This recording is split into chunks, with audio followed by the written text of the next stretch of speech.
Welcome in, Lemon Tarts. I'm sorry. I'm sorry I'm running late. I was trying to rush to get these slides done because I want to be all professional and give you guys like a whole full-on presentation about this. And I got home from work and I was making the slides, and I made like 15 or something, and then I was like, you know what? I'm gonna take like a I was gonna take like a 30-minute nap, and that was it. And I set an alarm on it. And I took a nap at like two something, like 2:15ish or something, and I set an alarm for 30 minutes. It's like, all right, just a little refresher, and I woke up at like 4:45 or whatever. I sent that tweet. That was the first thing I sent out. Oh, and I had to go jump in the shower. I was going to see a movie tonight, so I was trying to be ready. Oh man. So I'm going to be just for the moment. I'll transition here so you see me. Hello, hi. Welcome in, sweet tart. Nope, sour tarts. Sorry, not sweet tarts. You guys aren't that sweet. I'm gonna chat a little bit as I try to rush to finish up at least some of these slides. I'm gonna have to wing most of it. But you're gonna stay over there. We're gonna have a nice little chat while we're working on the slides. And around like 7-ish, I'll briefly be not gone because I have to just Sister Meringue is coming to pick something up, so for when I if you hear a knock and then I suddenly go silent, that'll be when she stops in.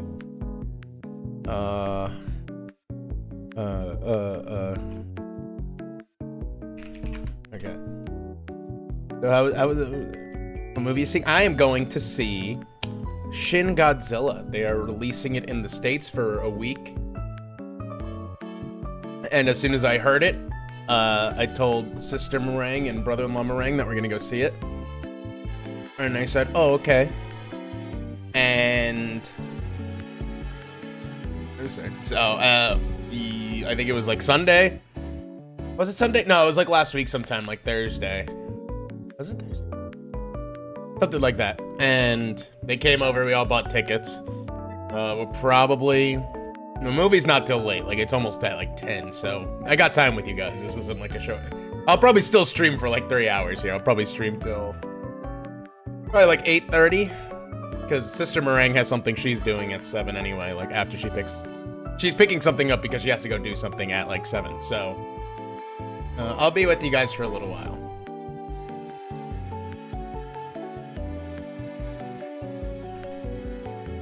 Yeah, Shrek 5, and it looks like ass.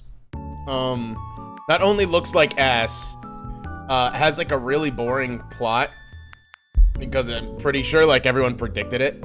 This is gonna be like, the girl's growing up, Shrek is growing up, and Shrek doesn't want to accept it yet, but then she goes on a journey of self-discovery, and then Shrek learns to not be so restrictive, and it's so cliche that they had to delay the movie to redo it because it was so boring and predictable.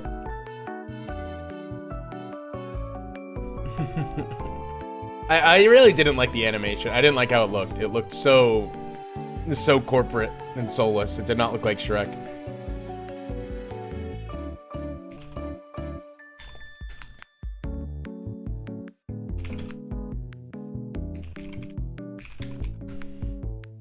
Yeah, I watched it like once. I was like, this is not enticing. We're never getting another Shrek 2. It's so sad. Shrek 2 is so fucking good. I watched Shrek 2 for the first time like a few years ago, because I only ever watched Shrek 1. I never watched like the rest of them. And then I was like, my buddy, one of my buddies, is one of his like favorite movies is Shrek 2, and I'm like, I gotta watch this. And I watched it. And I was like, this is actually this is a pretty fucking good movie actually.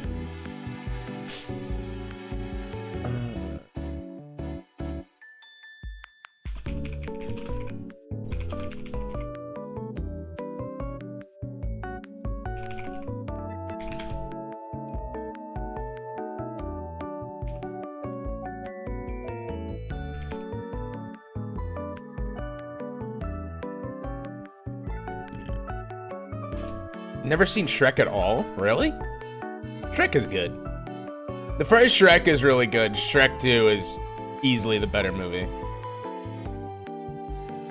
I really, and like the music in Shrek 2. And like it's like they knew what they wanted to do with like jokes in Shrek 2 as well. Like when they pull like the catnip out of Puss in Boots' like pocket and they treat it like it's weed.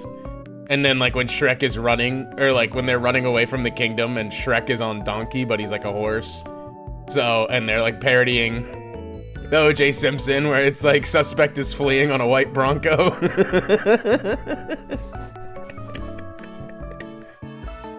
Oh man, that's a good fucking movie. I wish we could watch movies like that on stream. I would love to watch like Shrek and Shrek 2 on stream. It'd be so great. I'd watch the SpongeBob movie too. The SpongeBob movie's really fucking good.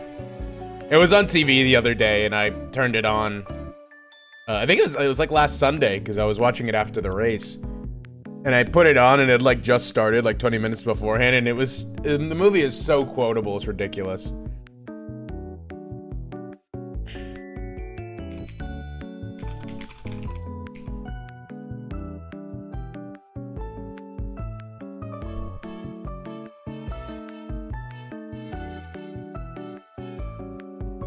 Bungie movie is really good, yeah.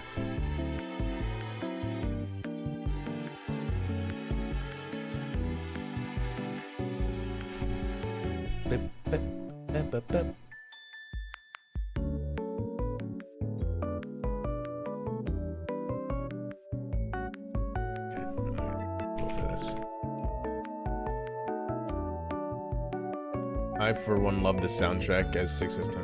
What do you mean as 6 out of 10 it is? The SpongeBob soundtrack is fucking fantastic in that movie.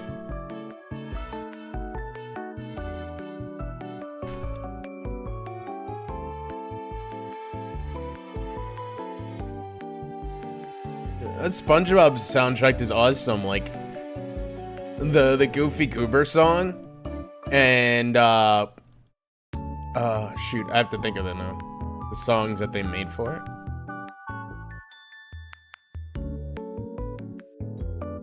Which songs were made for it? I thought it was all like licensed music. Other than Goofy Goober. But they did like the Twisted Sister parody with that, instead of I Wanna Rock, it's the I'm a Goofy Goober. They did Ocean Man, which was really good at the end.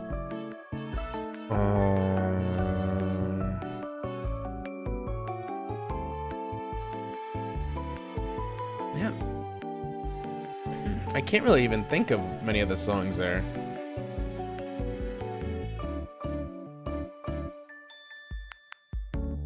Maybe you're right about the 6 out of 10 thing then. If I can barely remember what it was.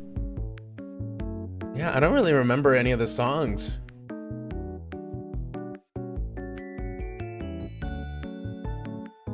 Now That We're Men. Oh, Now That We're Men! That's a good one. Okay, thank you. Hello, D&D. Welcome in, welcome in. Yeah, Now That We're Men is a really good one.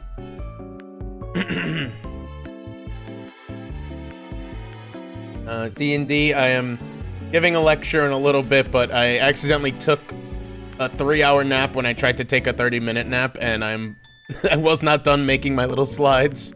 So I'm trying to finish them up as quickly as I can, but Google is not giving me the images I want at the moment. I'm making this all fancy. It's like a school book report, except I actually care about it.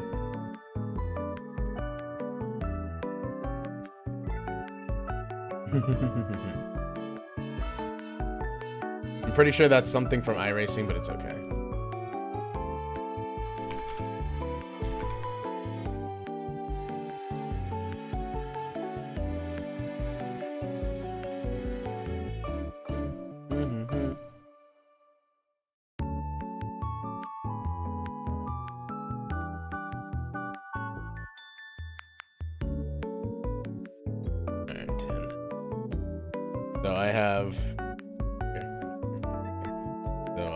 To finish off this next post about the next, like the Gen 7 car, and then do like a little thing about the playoffs I could do off the top of my head, because I can just give that recap of 30 minutes takes on a full 6 to 8 hours. There was one time, I basically lost an entire day because I was so fucking tired. So what I was planning on doing was, this was a few months ago. I was supposed to do something with a friend at like 6 p.m. Excuse me. And I was like, you know how it is. Sometimes you just lay on the floor because you can lay on the floor. And I was laying on the floor, and I was on my phone, like on Twitter, doom scrolling probably. And then I saw, or it was like, I just like started nodding off and I just passed out. And this was at like 3. I woke up to my friend calling me at like 5:55. And I was like, oh shit, fuck. So I hopped on like Discord with him and we were doing something.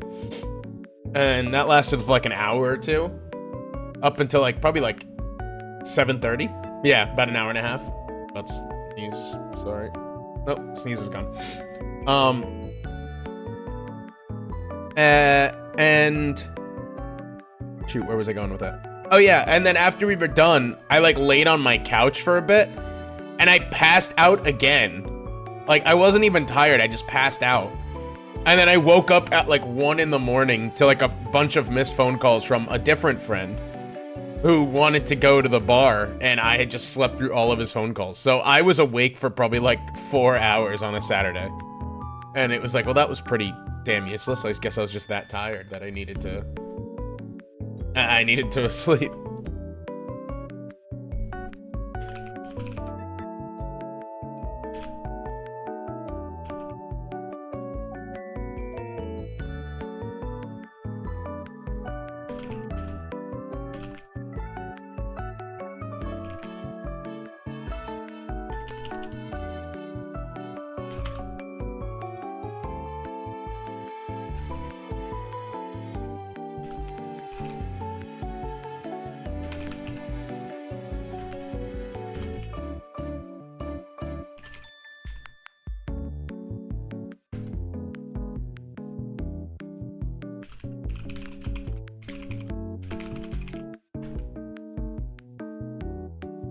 Friend was actually asleep for more than 24 hours. His weekend was basically gone. Yeah, that sucks so much if you just sleep through a weekend.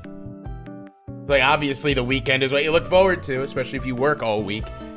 Like, I was so annoyed that like, when I woke up and it was 1 a.m., I, like, didn't want to believe it. Like, I was pinching myself. I'm like, please let it be, like, 9 o'clock so I could still do something. And now it was 1 a.m., and I was like, well, that's my Saturday, I guess. Lamest when the alarm clock doesn't even wake you. Yeah, I guess it's just like your body. It's like a saying where it's like, if you don't sleep enough, your body will make you sleep enough. And it's true, because sometimes it just catches up with you all at once, and it just did that earlier.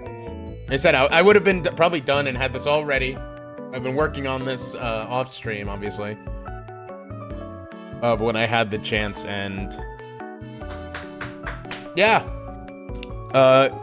I was hoping to have it ready for you guys, and we're gonna have to speed through the rest of it.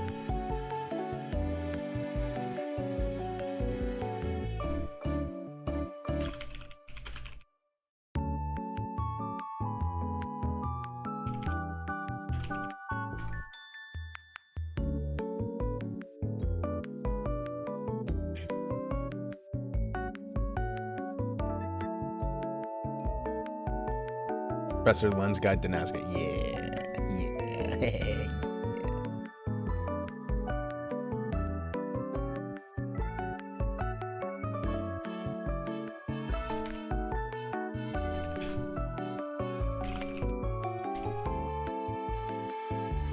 Listen, I'm gonna be doing the live stream of the Daytona race next week. I think it's next Sunday. Let me actually check NASCAR Daytona. You listen to the link I sent. You sent me a link. Oh, did you send it on Discord? Oh shit, I have not been on Discord today. Or even yesterday. I was on it for a little, that's a lie. I totally lied to you. Oh my god, stop trying to join the server. Yeah, it was on Discord. Daddy, like, please don't call me Daddy Len. I didn't like that very much.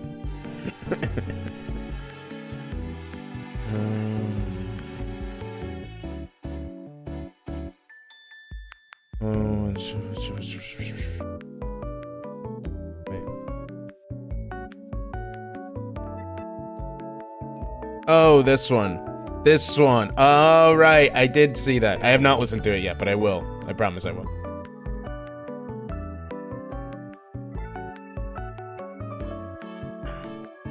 I fucking love Bakushin. Bakushin's such a gift to humanity. Where the hell? When is the I don't care about Daytona 500. Fucking Coke 0400, please. Bakushin?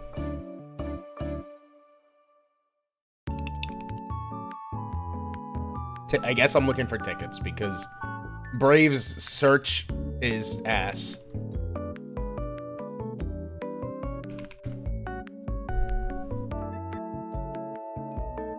It's not July 1st. What the hell are you What are you searching for?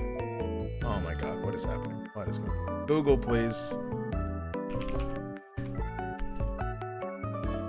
Oh my god, this sucks. Coke 0400. It is Saturday. It's next Saturday at 7:30.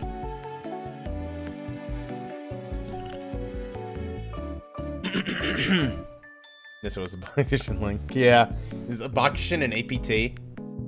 So I have a hot take about APT, and it's that it's the best song ever for 2 lines, and then the song sucks. Like when it's leading into the chorus, it's a really fucking good song, and the rest of the song is booty cheeks. I remember hearing, I think some of the members of Hololive were singing, like did a cover of that song. And I heard like the main part of it, like the part that TikTok loves. And I was like, oh, this sounds like a really good song. Let me go pull it up on Spotify. And I listened to it. I was like, it was good for 2 lines. And I hated the rest of it. I have a theory about music nowadays. And I know I'm going to sound like a grumpy old man. Like, music was better in my day.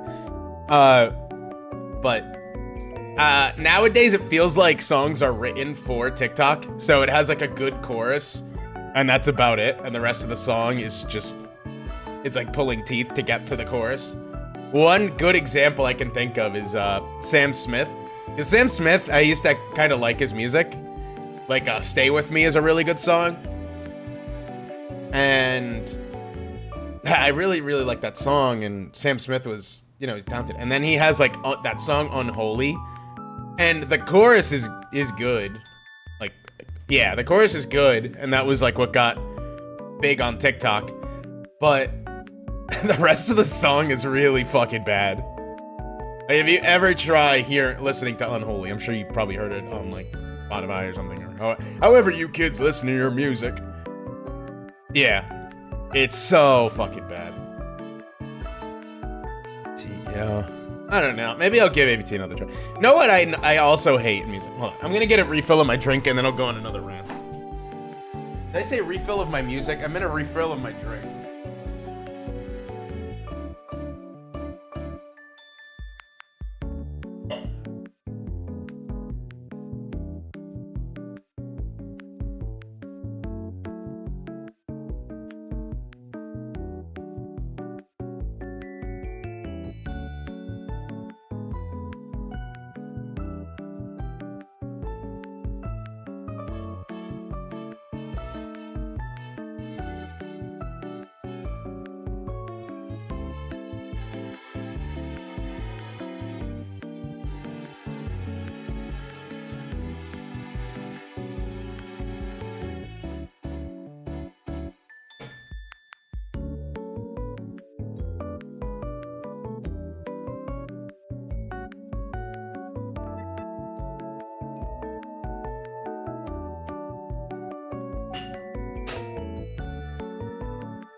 Back. Used to enjoy some K-pop. I can't enjoy it anymore for certain reasons. What do you mean by certain reasons? rosé is hot. Like, the wine? Like, sip? Like, how you sip rosé? Album came with her song I've been wanting to listen. Is rosé a person?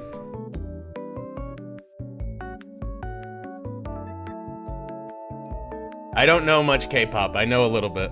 Oh. Didn't know that. I never actually knew who sang that song. I thought Bruno Mars was involved somehow. So, my rant on music is there is a trend nowadays. So, in the 20, or like, I guess it's always been happening since like at least the 80s. But like when you sample a song, right?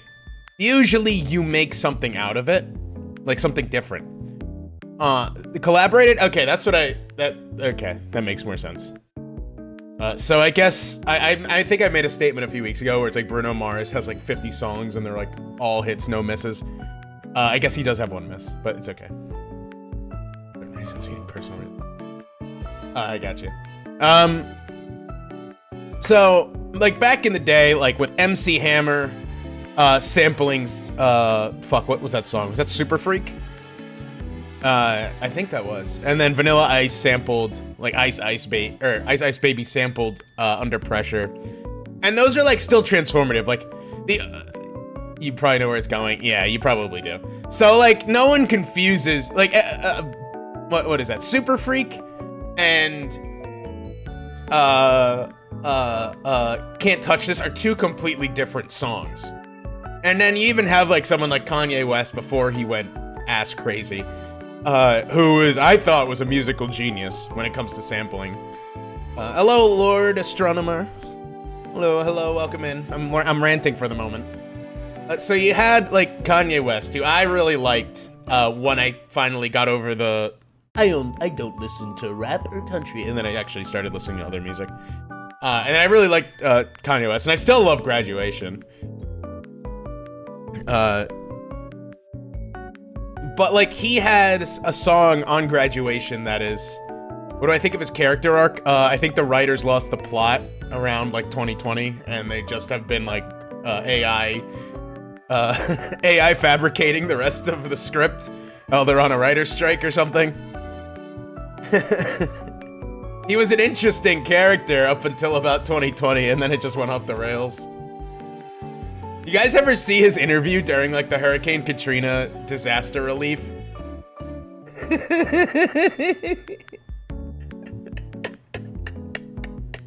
Remind me to pull that up later. It is one of the craziest things I've ever seen.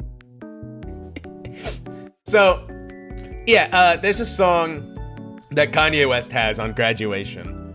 What is it? I'm trying to think of the lyrics. Oh shit. Let me look at the Graduation track list. Graduation track list.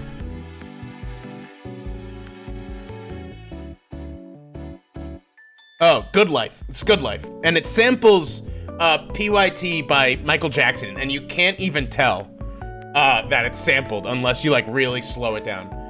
Or like you speed it up, and it's crazy. But it works so well. But then you had this trend recently with, I don't know who fucking wrote the song, but it sampled the I'm Blue from Eiffel 65. And I think it's called like I'm Good or like Feeling Alright or something. It's just covering the song, but making it worse. It's them doing karaoke and then changing the words. It's so fucking bad. It takes a song that already exists. It's like the Anxiety song taking Somebody I Used to Know. It's just, yeah, like modern samples at least, right? Like at least when Kanye West did Power, and yeah, Kanye Rest. That's when he sleeps. It's a Kanye Rest. When Kanye West made Power, and he uses King Crimson's 21st Century Schizoid Man, Have you ever listened to 21st Century Schizoid Man, which I do because I'm turning around right now and I have Hall of the Crimson King on my wall of vinyls, and I fucking love that album. That is a completely fucking different song than Power. That is like an 8-minute psychedelic 60s rock song.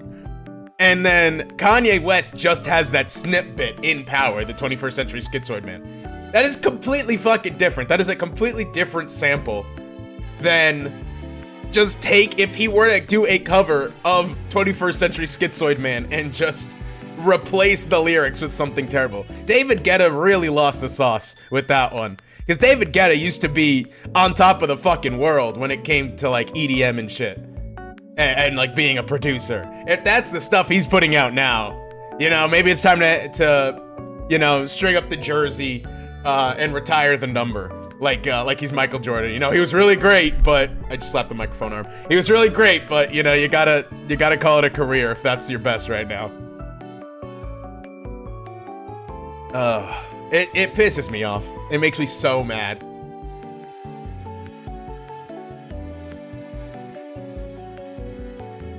Why does Brave keeps closing my Google tabs? I'm trying to. Oh, I see. You see the David Guetta X-ray system video? No. What do you mean David Guetta ends racism? What is that supposed to mean? Oh, no. I'm placing a photo in my slides here.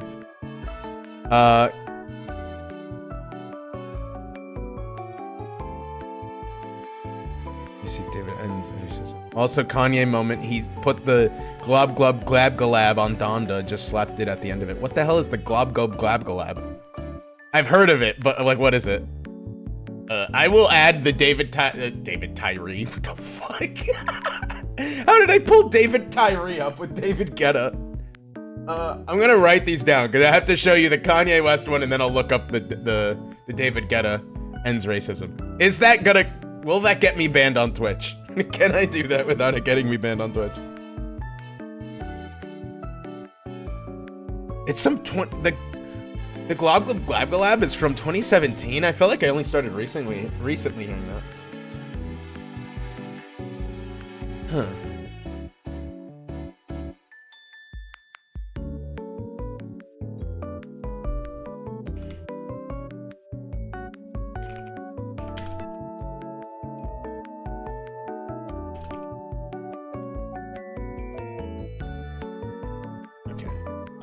So I'm going to forego the playoff slide and how I complain about it because I could just recite my hatred for that off the top of my head. I don't need a slide.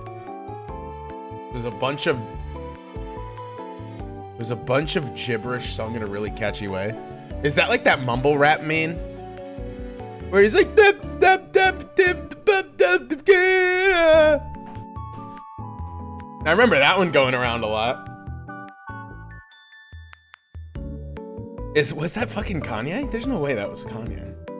Maybe Kanye did lose the sauce. I mean, we know he did now because his recent songs they're not great. Lifestyle, yeah, that's it. Yeah, okay, if that's what you're talking about, then I have heard that. Because I did, I do remember that, listening to that and being like, what the fuck are you doing, Kanye?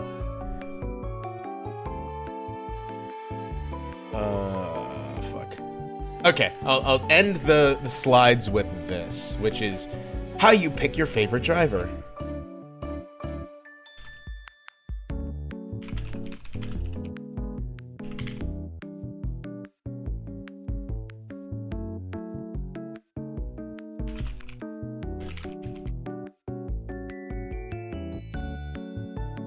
Is that a Brat album that just says chat? I need to get myself some fucking emotes, man. I need some stupid shit. Need some indiscriminate shit so you guys could go plague other chats with it. I'm really sad. Belkis is gonna be streaming. I was listening this morning. Belkis was streaming on Eerium earlier, and I was like listening to her stream Are you smarter than a 5th grader? While I was working. She's gonna be streaming later tonight, but I'm either gonna be streaming or I'm gonna be on my way to the movie. I'm not gonna get a chance to catch it. I hope they have VODs on Irium, but I doubt they do. I downloaded Irium so that I could listen to her streams.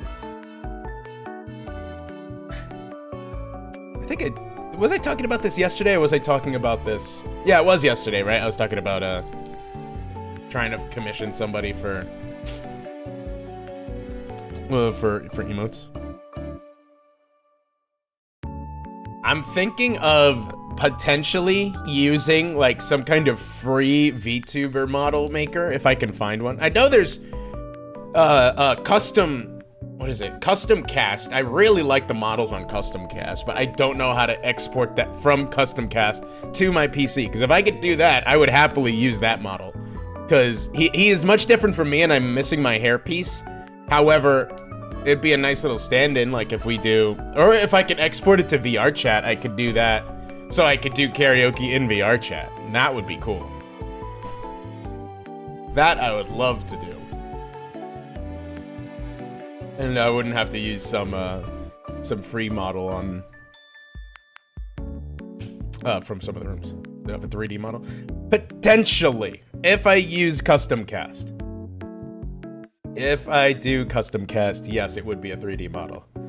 Which, while I would prefer to be a live 2D model, at least for the moment, it would also be an upgrade from being just a bust PNG.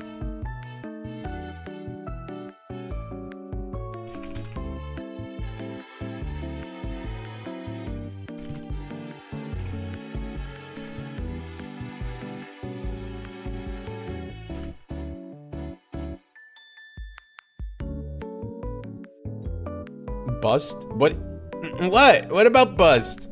I'm a bust. I'm you know, like a statue bust. Like if you look up like a bust at a museum, it's gonna be like the chest up with no arms. And right now I'm a chest up. I have arms, you just can't see them. They're beneath the table and I'm hands on my lap. I'm about to bust. I also love busts. They're very nice. You can't say that too loud because then the yaoi bait kind of fades and it gets difficult. That's my only marketing tool right now, is to be yaoi bait.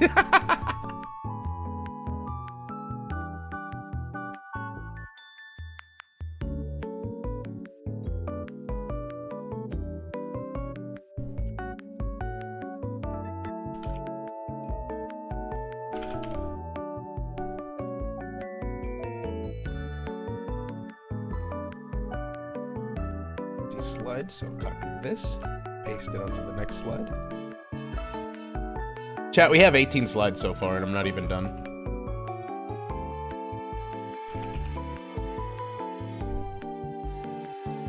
About to bust out of this NASCAR presentation. Listen, it'll happen soon. It'll happen soon, I promise.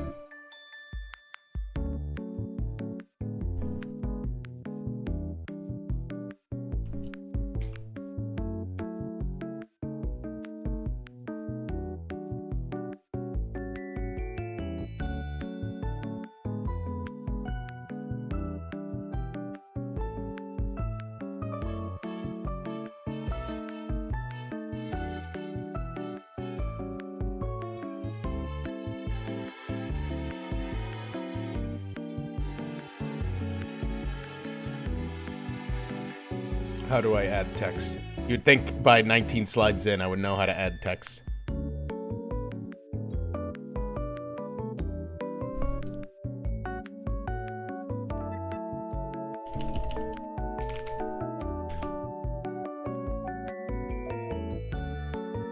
Skill issue.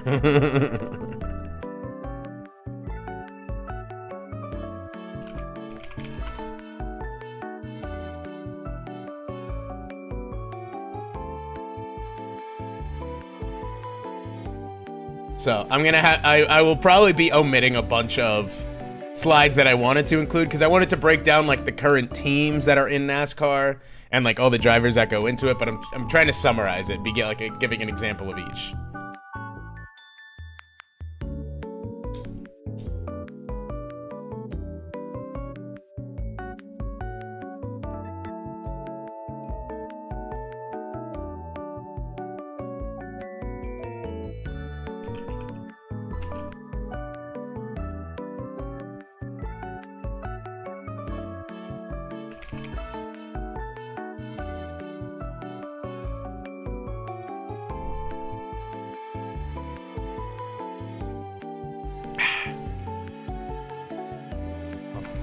Chad, what has been going on in your life? Anyone have any fun stories? I almost got bit by a snake today. Holy shit, that just reminded me. I almost got bit by a copperhead today. I was gonna say that could be doxing, but I mean, the copperheads are all over the South, so, and you guys already know I live in the South. Yeah, I almost got you got interviewed on state radio. What crime did you commit? Oh, hold on, Sis Meringue might be coming over soon. I also forgot to silence my phone, so rip. Got interviewed about ancient Rome. What's your is ancient Rome your Roman Empire then? Is that the thing you always think of at like random times in the day?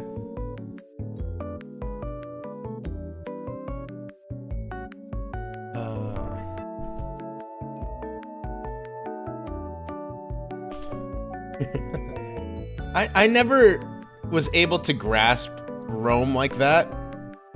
Even made an article about it. Oh my god, that's really cool. You got like special interest in that. I think sports are. Would sports be considered like a Roman Empire? Like how you just think about it indiscriminately, or does it usually have to be like a specific thing that you think about a lot?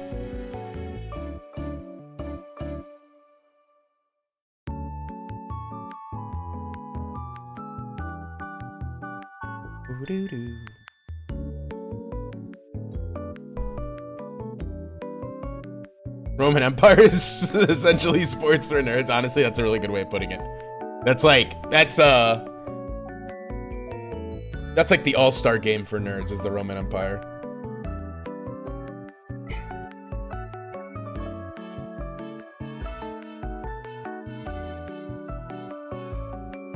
Hold on. Sorry, I'm texting my sister Meringue right now.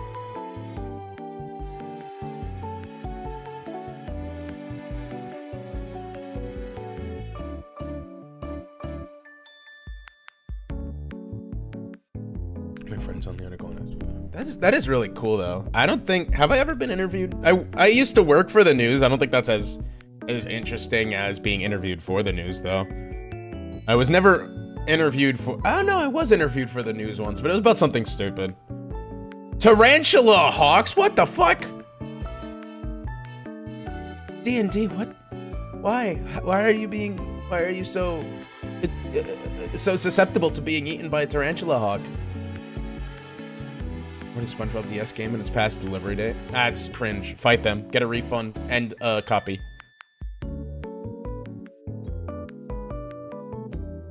I think actually, if I'm going specific, oh wait, and my workplace is super empty at the moment because people came back from vacation with COVID. You know what? I think that's a skill issue. I think getting COVID in 2025 is a skill issue.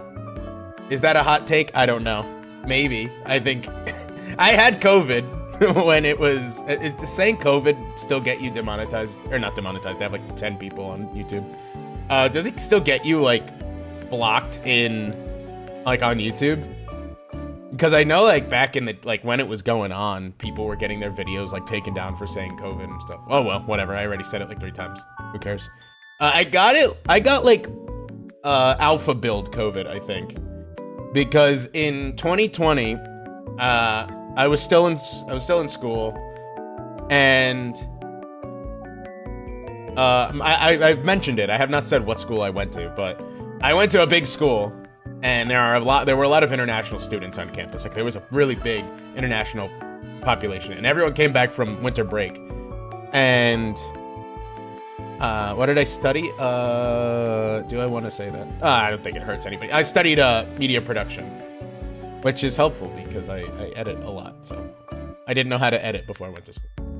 I did not go to ASU. I know I said party school, but I did not go to ASU.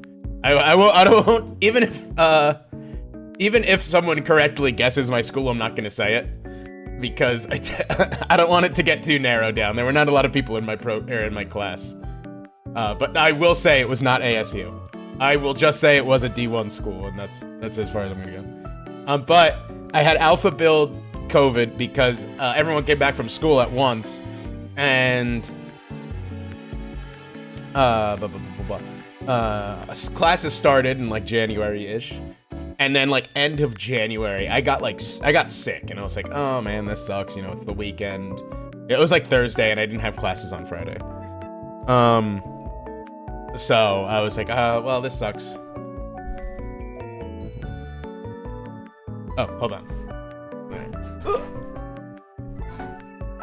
Gonna do something real quick.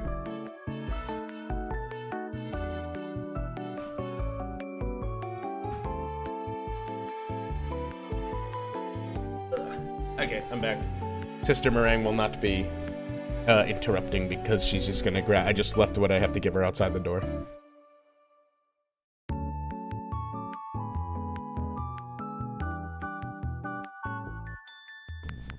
Excuse me. Okay, so I got like sick and it was like Thursday and it's like, oh well, this sucks, but whatever, you know, I'll run to the Walmart near me and I'll get like some like the deli soup that they have, and then I picked up like some ice cream. And like I really like Walmart's like fried chicken, so they had like some of that fresh. So I was like, hell yeah, I'll get some of that so I don't have to cook either later. So I grabbed all that and I went back to my apartment and I was just kind of dying in my bedroom. And I was like, I really want this ice cream. And I got like Ben and Jerry's and I popped it open and I took a bite and I was like, that's really weird. I can't taste anything. So I ate soup because obviously I'm trying to get better. So, and couldn't taste that either. So I don't even know if Walmart has good soup. I just bought it and I couldn't taste it. So whatever. Yeah, dying like usual. That's what happens. And then I had the chicken, and again, I couldn't taste it. I'm like, what the hell? I've never lost taste being sick, but it's like, whatever. Maybe I'm just really sick. And then the next day I woke up and I had a fever, and I'm like, oh, this is just fucking fantastic. So I'm trying to sleep it off.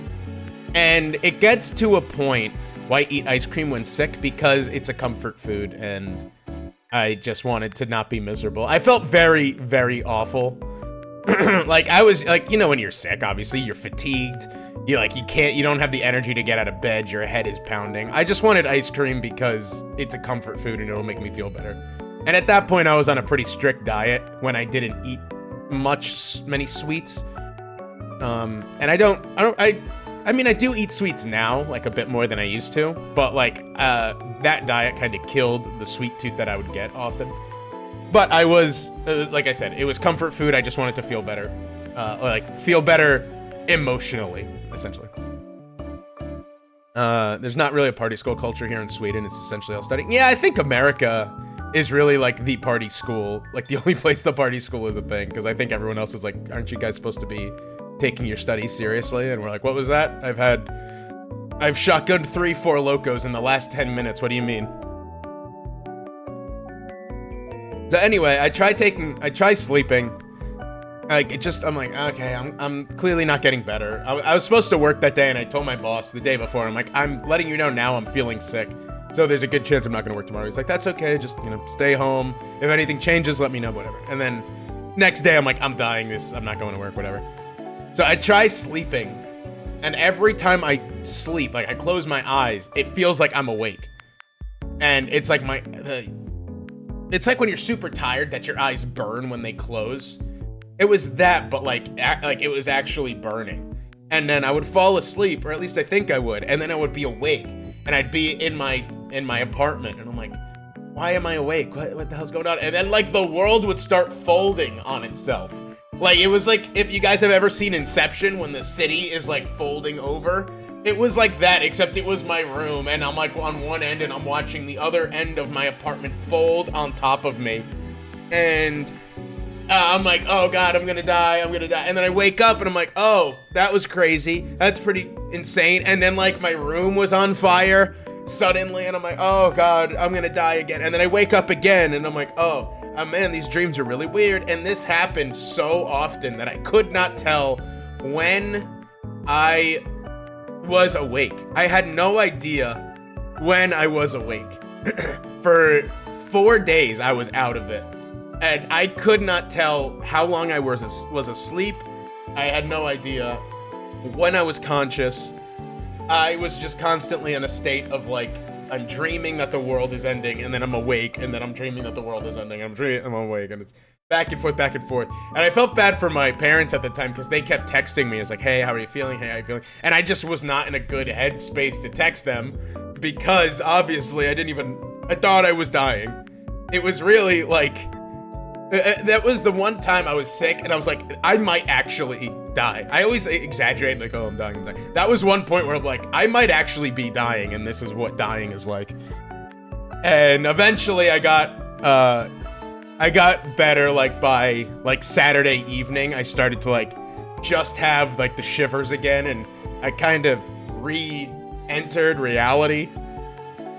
And by Sunday, I was better. Or not better, but, like, good enough to be, like, walking around and catching up on the schoolwork I missed and all that stuff.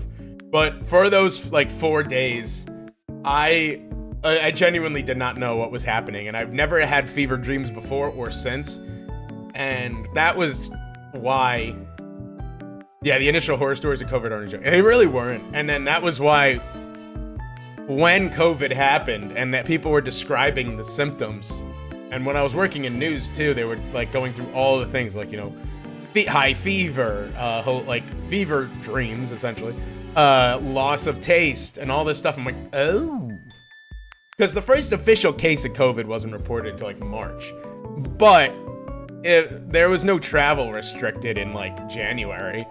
And there was a big foreign, international student population. There's a good chance there's, like, at least one of them brought it over beforehand. Because we just have so many. We had so many there. And I was friends with a lot of them. So I was hanging out with a lot of international students. And there's a good chance I got introduced to, like I said, alpha-built COVID, and it wasn't a good time. But I was not sick since. Or at least not sick with that. I was one of the few that studied and really went out. I got called to pick people up. My major didn't give me time to study, and I'm very introverted. Yeah, I was introverted in entering college. I made a rule for myself when I first went to school that I would not bring my Xbox, because it's like, if I bring my Xbox, I'm gonna want to play it all the time. So, I'm not bringing my Xbox. I'm making a conscious effort to be more social. And I was super introverted in high school. I'm still an introvert. I'm a VTuber. So I didn't bring my Xbox, and I, like, made friends with, like, all my my dorm mate, I guess, my roommate, my buddy, his roommates, and then we all had, like, a little group going after, like, a week or two. And then that kind of broke me out of my shell a little. And that was, I went to a community college for a little bit, and then when I eventually transferred to my big school, I was really out of my shell, because then when you're an introvert and you want to be extroverted, which, like, I guess that's where I fall, where I want to be friends with people, I just don't know how. People will pick up on that, and then the extroverts pick you up, and you're just kind of like their little battle buddy. And they're like, hey, here is my friend. He wants to be friends with people. And they're like, oh, is he a good person? And they're like, you know, he's all right. And they're like, oh, okay. And then you make friends with them, and then you just have friends. And then when you go to a party school, everyone's like, oh, friend is person needed at party. Let's be party friends. And it's like, okay, thanks. I had a cousin and spouse working in the hospital. They got it. They told everyone not to enter their home, and their kids were trying to distance themselves. Instead, his parents, my aunt and uncle decided to visit without warning. They almost died. Oh my fucking god. Oh my god. Yeah, holy shit, dude. Oh no, my mom is like a hypochondriac. She is so fucking crazy about germs, where, like, when my dad was still around, and my dad only recently passed, so he was alive during COVID. He would, obviously they need food and shit, so he would have to go to the grocery store. So he would go to the grocery store, and we lived in, like, a rural area, so it wasn't like what you'd see on the news where all the towns, like all the Walmarts in town would be, like, picked clean. So he would go to the local grocery store, and he'd get all the shit and whatever, and he would come back. And then the procedure was just, he had a mask. Like, they bought, like, a bunch of N95s or whatever they were called. And my mom, when he came home, he would call her. He's like, I'm coming home. And she'd be like, okay. So she would go hide in the living room. He would run in, like he would drop the stuff. He'd drop all of the stuff. He would run upstairs, throw his clothes in the laundry room, which is where you came in from the garage. There was a laundry room. So he'd drop all of his stuff in there, wrap himself in a towel, run upstairs, take a shower, and then my mom would go in and disinfect everything of his and all like the groceries. She'd wipe them down with like Clorox and all that shit. So she was very, very careful about that. And my dad was too. The exact opposite. She refused to go to the hospital until she got a really bad tooth. Ooh. I guess I'm like that to some extent. Because obviously I'm worried about stuff. Like if I can avoid getting germs, I would prefer that. But I'm also like very terrified. Since my dad passed, I've been like, I don't want to say traumatized because people throw that word a lot around and they don't mean it. But I've been adverse to doctor and hospital settings just because it gives, it reminds me of my dad dying, and that's not a great thing to remember. So I have not wanted to go to like hospitals and doctors, and I know I should, and I also, which is a really funny thing to be in association with my fear of me going to a doctor and them telling me bad news. I have like a huge fear of that. So I have like this bump in my lower back, and I've had it for years. But when I first found it, I'm like, oh my god, this is like fucking turbo cancer. I'm gonna fucking die. And I went to the doctor, and it's like, it's just muscle. That's just like the result of muscle irritation. Like you just put a lot of strain on your back, and you have like a bump in your back because you strained your muscle. And it's like, we can perform a surgery if it's really bothering you, but it's basically just you work your back a lot, so you're gonna have a little knot there. And I was like, oh, okay, I thought I was dying. And I also had a similar thing in my chest because I have a bump in my chest, like kind of like along my rib cage, and I was like, oh my god, that's fucking turbo cancer. And I went to the doctor, and I was putting it off because I was so fucking scared. I was like, oh my god, I'm gonna fucking die. I'm so fucking scared. I don't want to go through this. And I went to the doctor and like, do you cough a lot? And I was like, yeah, my whole family has cats and I have asthma, so when I go see the cats, I cough a lot. And they're like, that's just that's just lung irritation. You just cough a lot, so it's just, you have a bump because it's irritated. And I was like, thank you, doctor. I appreciate you telling me that.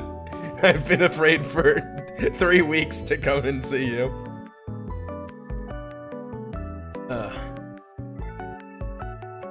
Oh man, I hate medicine. I hate doctors. I'm so bad with blood. I'm so bad with the idea of going to a doctor. I haven't even gone to like an eye doctor in a few years. I'm not afraid of an eye doctor. I just don't feel like going to one. My glasses work fine. Maybe I should get a version of my little PNG that has glasses. That would be cute, right? That might add to the yaoi bait. If I get glasses on my little model whenever I get one. I need to keep working on these fucking slides. Parents wanted me to be a doctor like my brother. Yeah, I mean, I feel like everyone wants their kid to be a doctor. Unfortunately for my parents, I'm not that smart. I deliberately went for a major that did not require math because I'm so bad at it.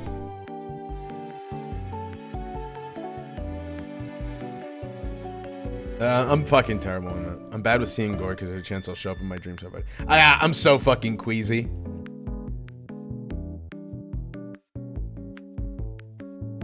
I'm like, it's ridiculous. I told that story on Tuesday when I went to see a nurse, and they're like, I had to get blood work done, and the nurse was like, don't be a baby, and then just like stabbed me in the arm. My mom had to get an operation in her nose because they found a malignant tumor on the surface. Had to run errands for. Oh my god. Holy shit, and I hope she's okay. Am I wrong in saying a malignant tumor is like a non-lethal tumor? Is that correct? I know that there's a different one. There's like a malignant tumor and there's a different one. A tumor is like, it's You can get it removed, but it's not like, oh, there's another one that's like the really bad ones. I'm like, is that it? What is the one then? Because there's one that I know is, like, it's a tumor, but it's not, like, lethal. Malignant is bad, okay. See, this is why I didn't become a doctor. I don't know shit about medicine or oncology. Benign, thank you, it's benign. That's the one I was thinking of. See, it says benign and malignant. I hope she's doing okay. That's terrifying. We've had quite a few people in my family have tumors and have to suffer through cancer, and it's not not something I'd ever obviously wish on anyone else.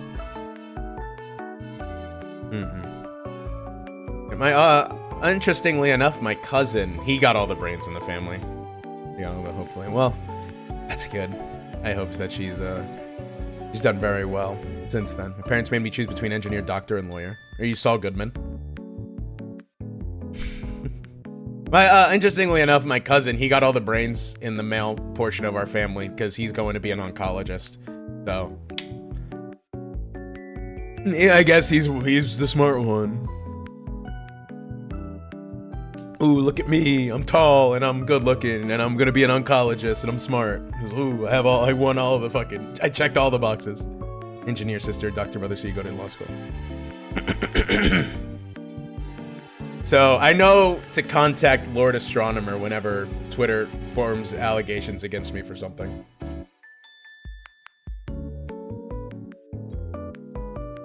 What the hell? Since when has Discord sent you notifications for people joining voice channels? I just got one on my phone. That's pretty weird.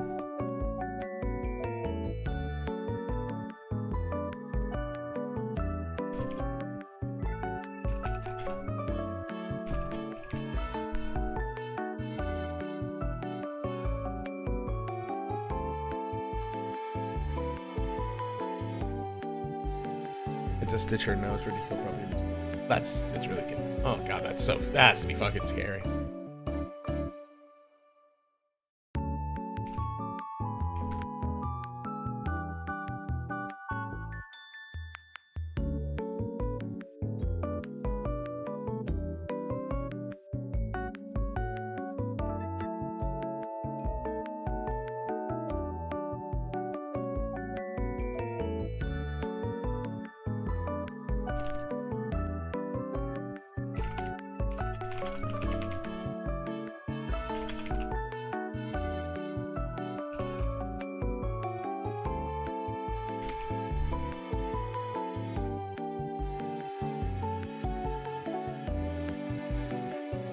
And guys, I promise this fucking presentation is almost done. I'm just trying to get some, like, examples of people.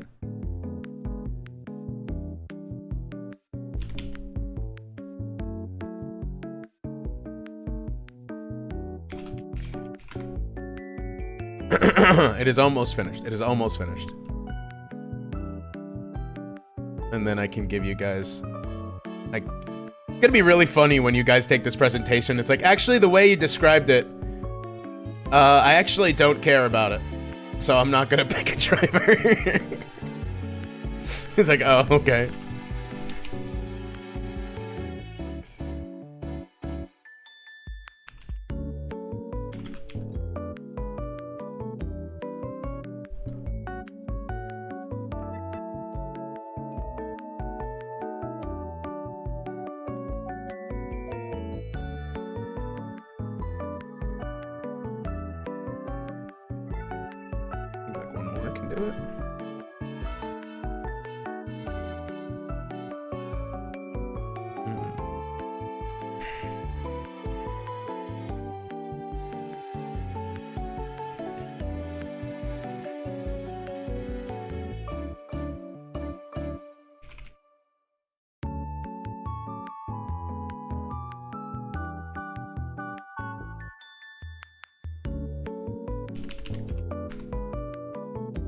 I feel like you should do a long version of the presentation at some point. I will, but this is like, I'm trying to get all the surface level stuff. This is, like I said, this is NASCAR 101. So, NASCAR 101 is like, I'm giving you the basics. I'm giving you what you need to know to become a fan today. Here's like what the points were back in the day. Here's what they are now. Here were some of the best here was what the cars looked like back then, and here's what they're like now, and the difference between generations. And then at the end, I'm like, here are drivers that you might pick to root for, why you might choose to root for them. And there's like 40 drivers in the field. So you could easily,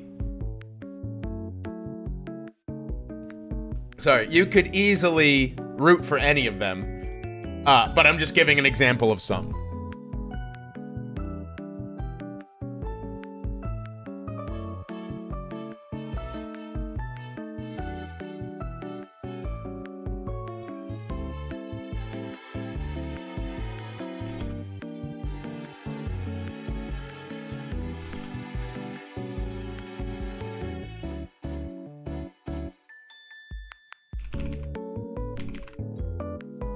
What is that little dancing thing? Oh, that's from ZCZ. I told you guys I'm planning on playing ZCZ on stream, correct? I will be doing it sometime. I just have to download it on my PC. I have it on my PlayStation, but I don't have a capture card, so rip.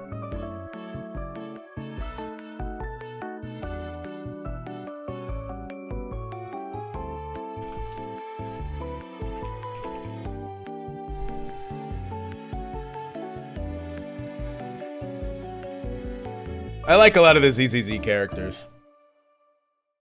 They're very cute. They're very well drawn. Takes like 1 trillion gigabytes. Yeah, that's fucking Hoyo games for you. Like the fucking Genshin is like 100 gigs. Like Miyabi. Yeah, Miyabi's very cute.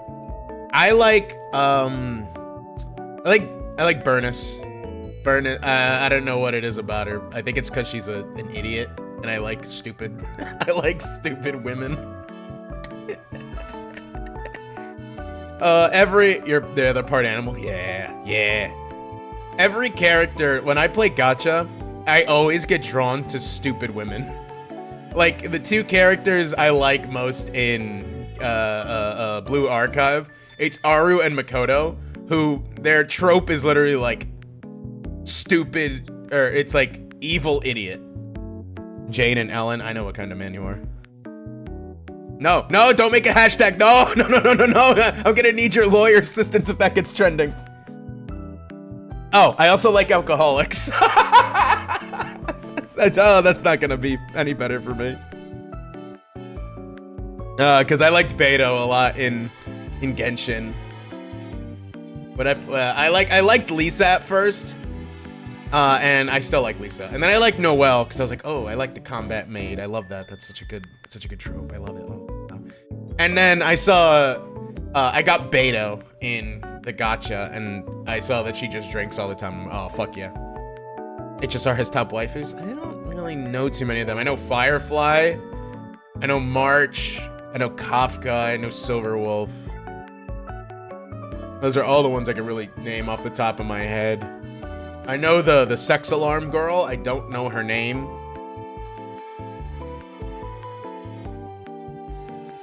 I like Xiangling in Genshin.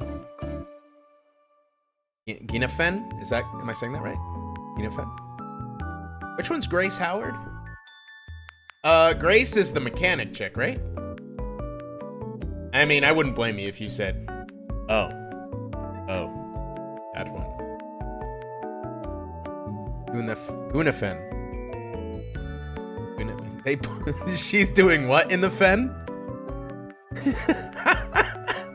That's just for me, that joke. Unless. What do you mean unless? I know what kind of man you are. You always say for free whenever Gold Ship kicks her foot up in the fucking beach training. Don't think that's gone unnoticed. You would fucking thrive in Blue Archive. They feed foot fetishists so much in that fucking game. And I, a man who is not into feet, I'm just like, man, really wish I wasn't looking at toes right now. But bros are really the most oppressed race, right next to gamers, really. I don't know if I want to disclose that fact about myself, so I'll keep myself silent. It is not feet, but it is an oppressed race.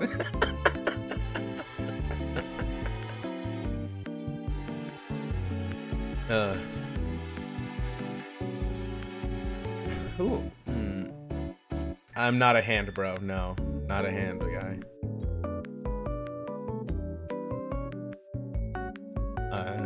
Not hands, not feet, definitely not feet.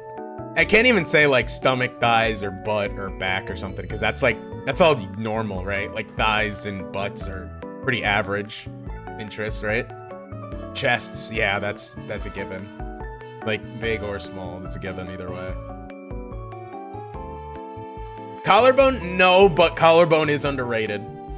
I agree with Cleo ID when she said that collarbones are not appreciated enough, and I agree. Collarbones are very nice, but that is not the one that's like top of the list for me. Let's play this game. Chat guesses lens fixations on women. That's gonna be good for the clips. Waist? Nah. Waist is nice, but I don't think it's something that's gonna like make or break a character for me. Like if someone has a nice waist, I'm like, oh damn. But like, I also like very slender women too. So, and if their hips aren't or waist isn't like accentuated, it's not like a deal breaker.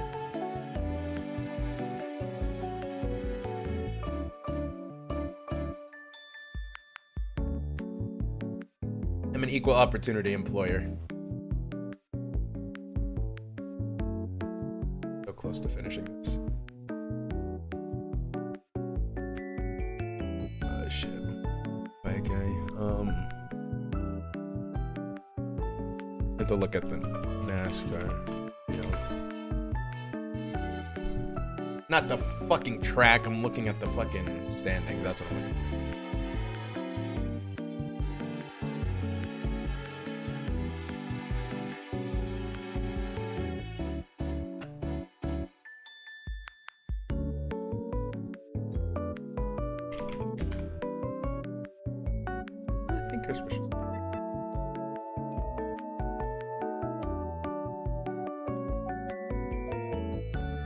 Opportunity employer line out of context. I'm all out of context. There's no moment when I'm in context. Everything can be taken out of context. Especially this conversation. That is a really bad picture of Chris Busher, and I'm not going to do that to him.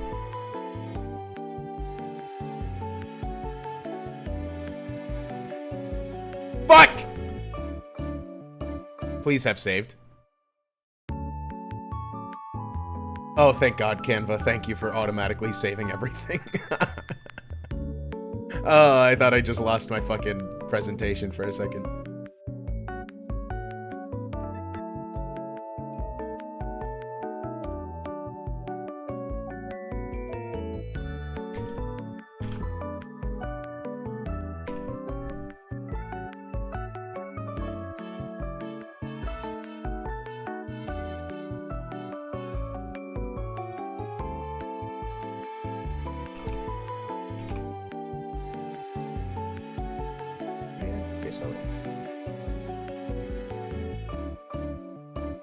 Armpit.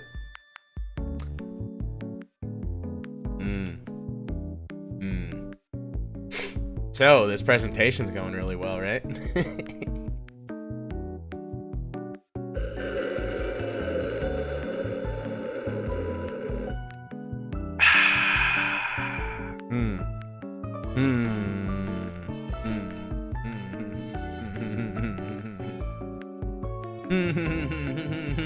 Yeah. What? Oh, yeah. What's the emoji? What's going on, huh? What? Who said what? Who said something? What? Yeah, not me, huh? Personality. Sorry, I gotta look at the. I'm talking to my lawyer.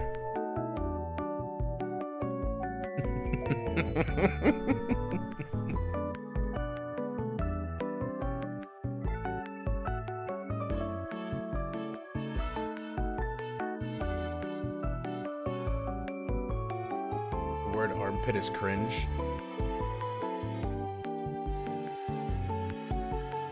Your arm. I don't know. I mean, what do you qualify as what do you qualify as cringe?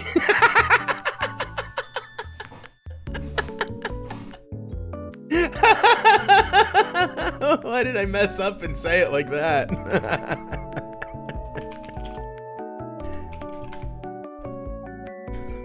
I don't know. I mean, the word seemed fine to me.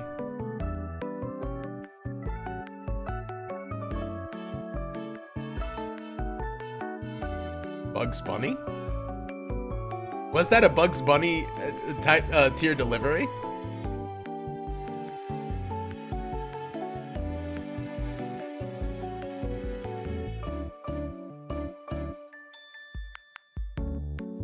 The turn-off sequence. What is a turn-off sequence?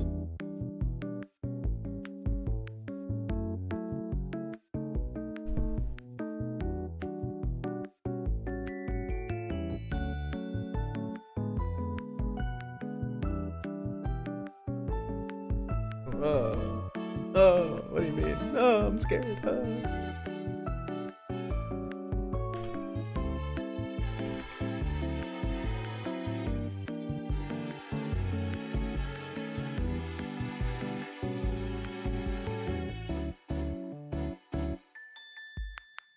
It's almost done.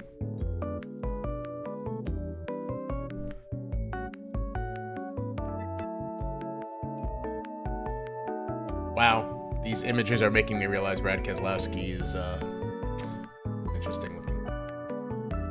Don't clip it. I like Brad Keselowski. It's just they take very unflattering photos of him for some reason.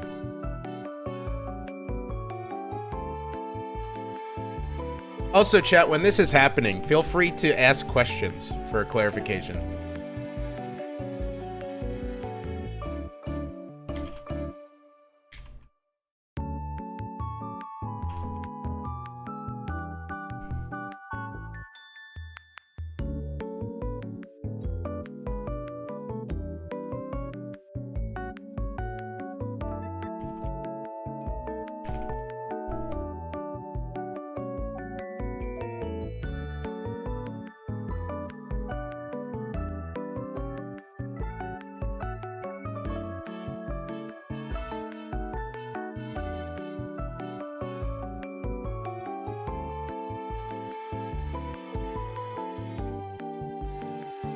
There's gonna be a lot of stuff that I like didn't mention that I'm just gonna bring up when I'm reminded of it. So I hope that you guys are ready to listen to me spiel for fucking 20 years because I got a lot to talk about.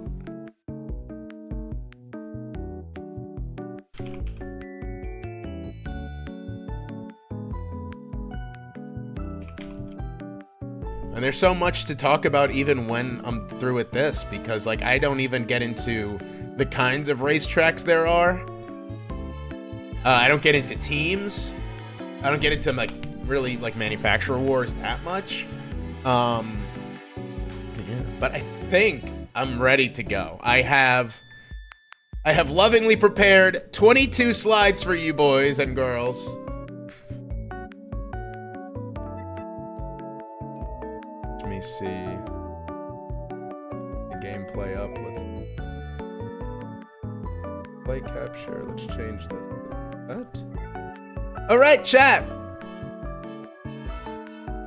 So, a little birdie told me. Could get into detail what Twitch deal. Bring on slides like a high school student 1 hour before deadline. Yes, you think. Chat. I hear. Oh shit. You're gonna see me. I'm gonna be. I'm gonna be in the way of the fucking of the slides. Hold on, let me see if I can move myself. I'm gonna move myself for this frame alone.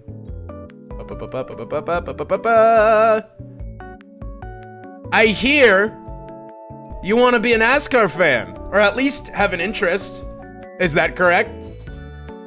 Welcome to NASCAR 101, everybody. The course only took an hour and 17 minutes to start. Yeah, isn't that cute? I got lemons on it. I'm pointing like I have a fucking 3D model. Yeah, you're willing to listen? Well, I'm here to teach. And this is something I'm very passionate about. And remember, I want it to be very clear. If I get angry at any point in this slideshow, I want it to be clear.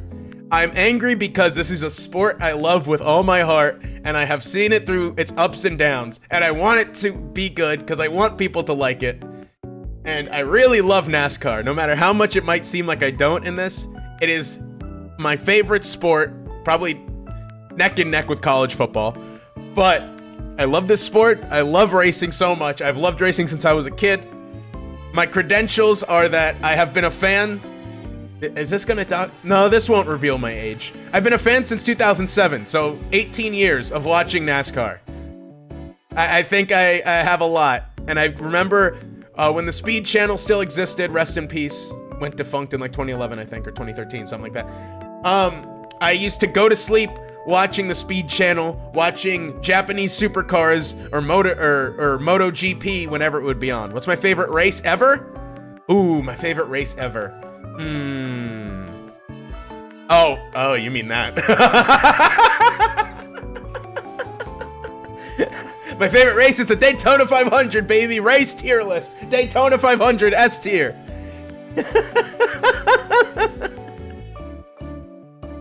I'm gonna bait so hard one day and upload a race tier list to YouTube, and it's just gonna be me ranking every race on the schedule. My favorite race ever might actually be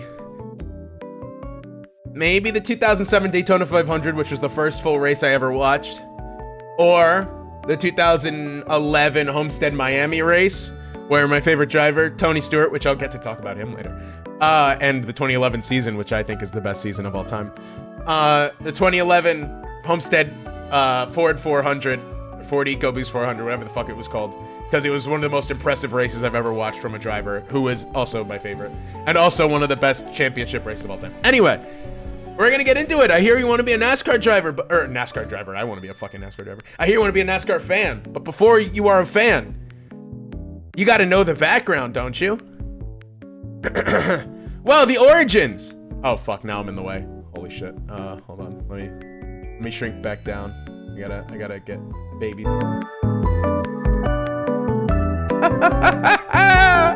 Oh, so we crashed. That's pretty upsetting.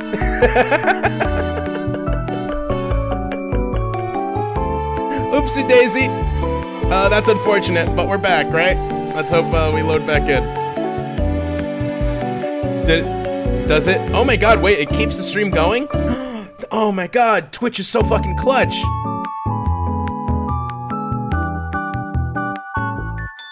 Alright, so I'm gonna be very careful with the... Alright. I'm gonna be very tiny for this presentation, but it's okay. And I'm also going to get rid of the sub goal for now. The follow goal. This is kind of in the way. 2 streams, whoa, that's so crazy. Look how tiny I am. It's almost reflective of my height.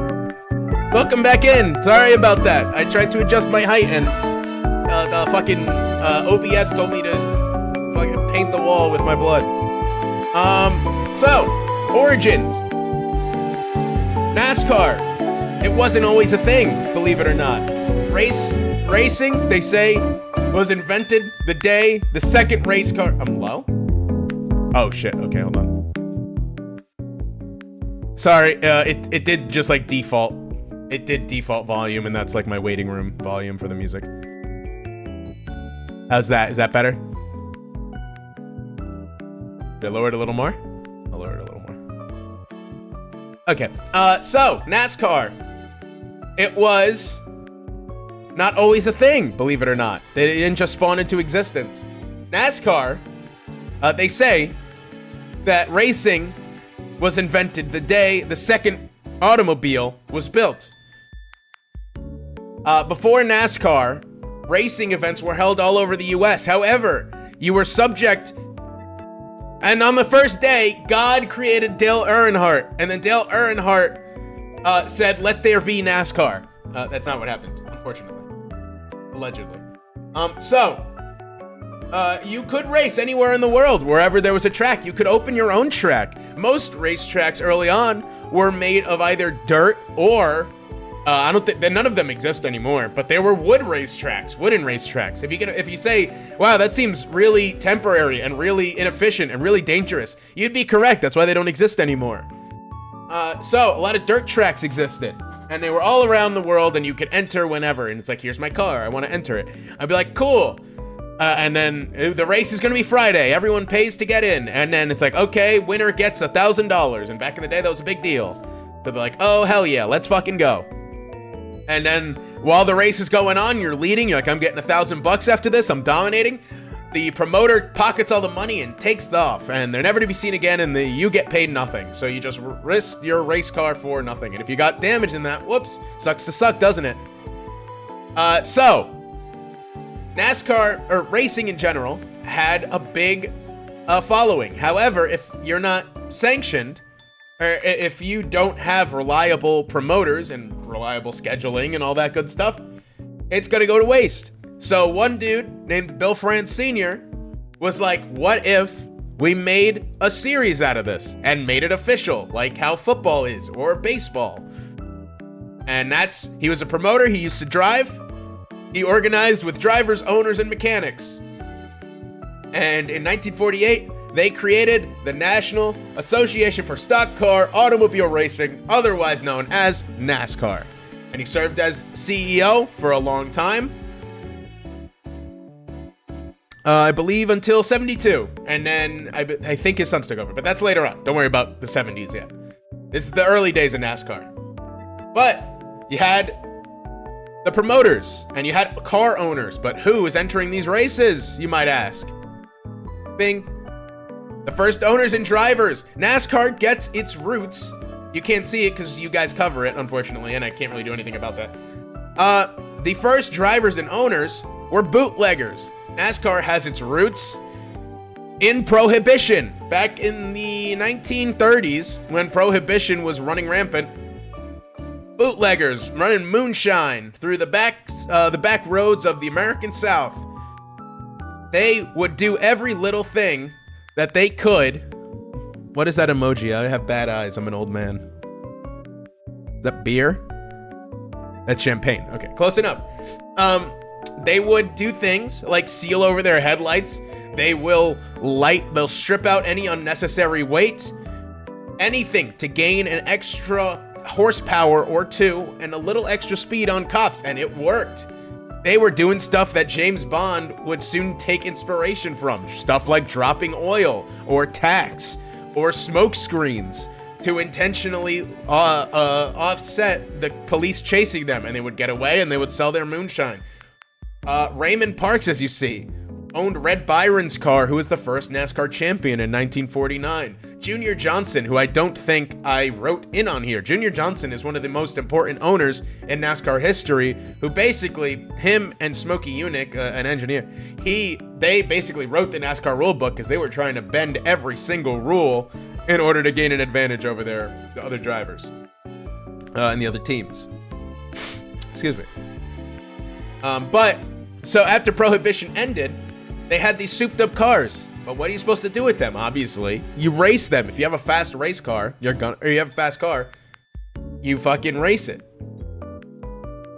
The first race, there you see it, in Charlotte, North Carolina, had a bit of controversy behind it. Won by Glenn Dunaway, but he had illegal modifications. So Jim Roper was the NASCAR's first official winner.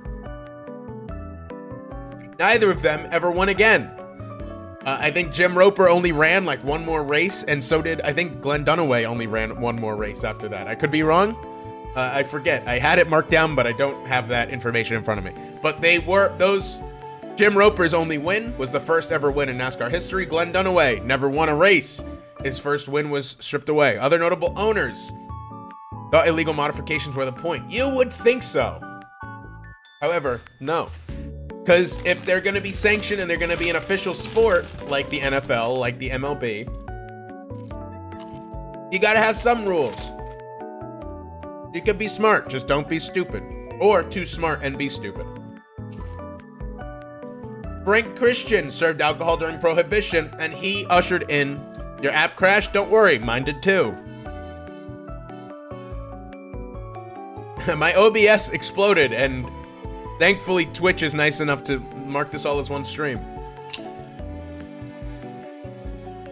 Frank Christian ushered in what we know today as basically the regular. There are very few single car teams anymore. The only one I can think of off the top of my head is Haas Factory Team, and they used to be Stewart Haas Racing, which had 4 cars. And now they're down to just 1 car. But now they inspired or paved the road for guys like Rick Hendrick, who owns Hendrick Motorsports, Richard Childress, who has Richard Childress Racing, Joe Gibbs Racing, which are these powerhouses with multiple cars. He was the first one to own multiple cars in the sport, where most guys would just own the 1 car. Lee Petty was a big one. Father of Richard, grandfather to Kyle. You might have heard of Richard Petty. And if you don't know Richard Petty, you might know Strip Weathers from the Cars series, otherwise known as the King. Richard Petty is who he's based off of, literally down to his number and his Plymouth that he raced back in the day. Lee Petty was the first Daytona 500 winner too. So the 1949 season, it looks way different than today. Only 8 races, mostly held in the Southeast.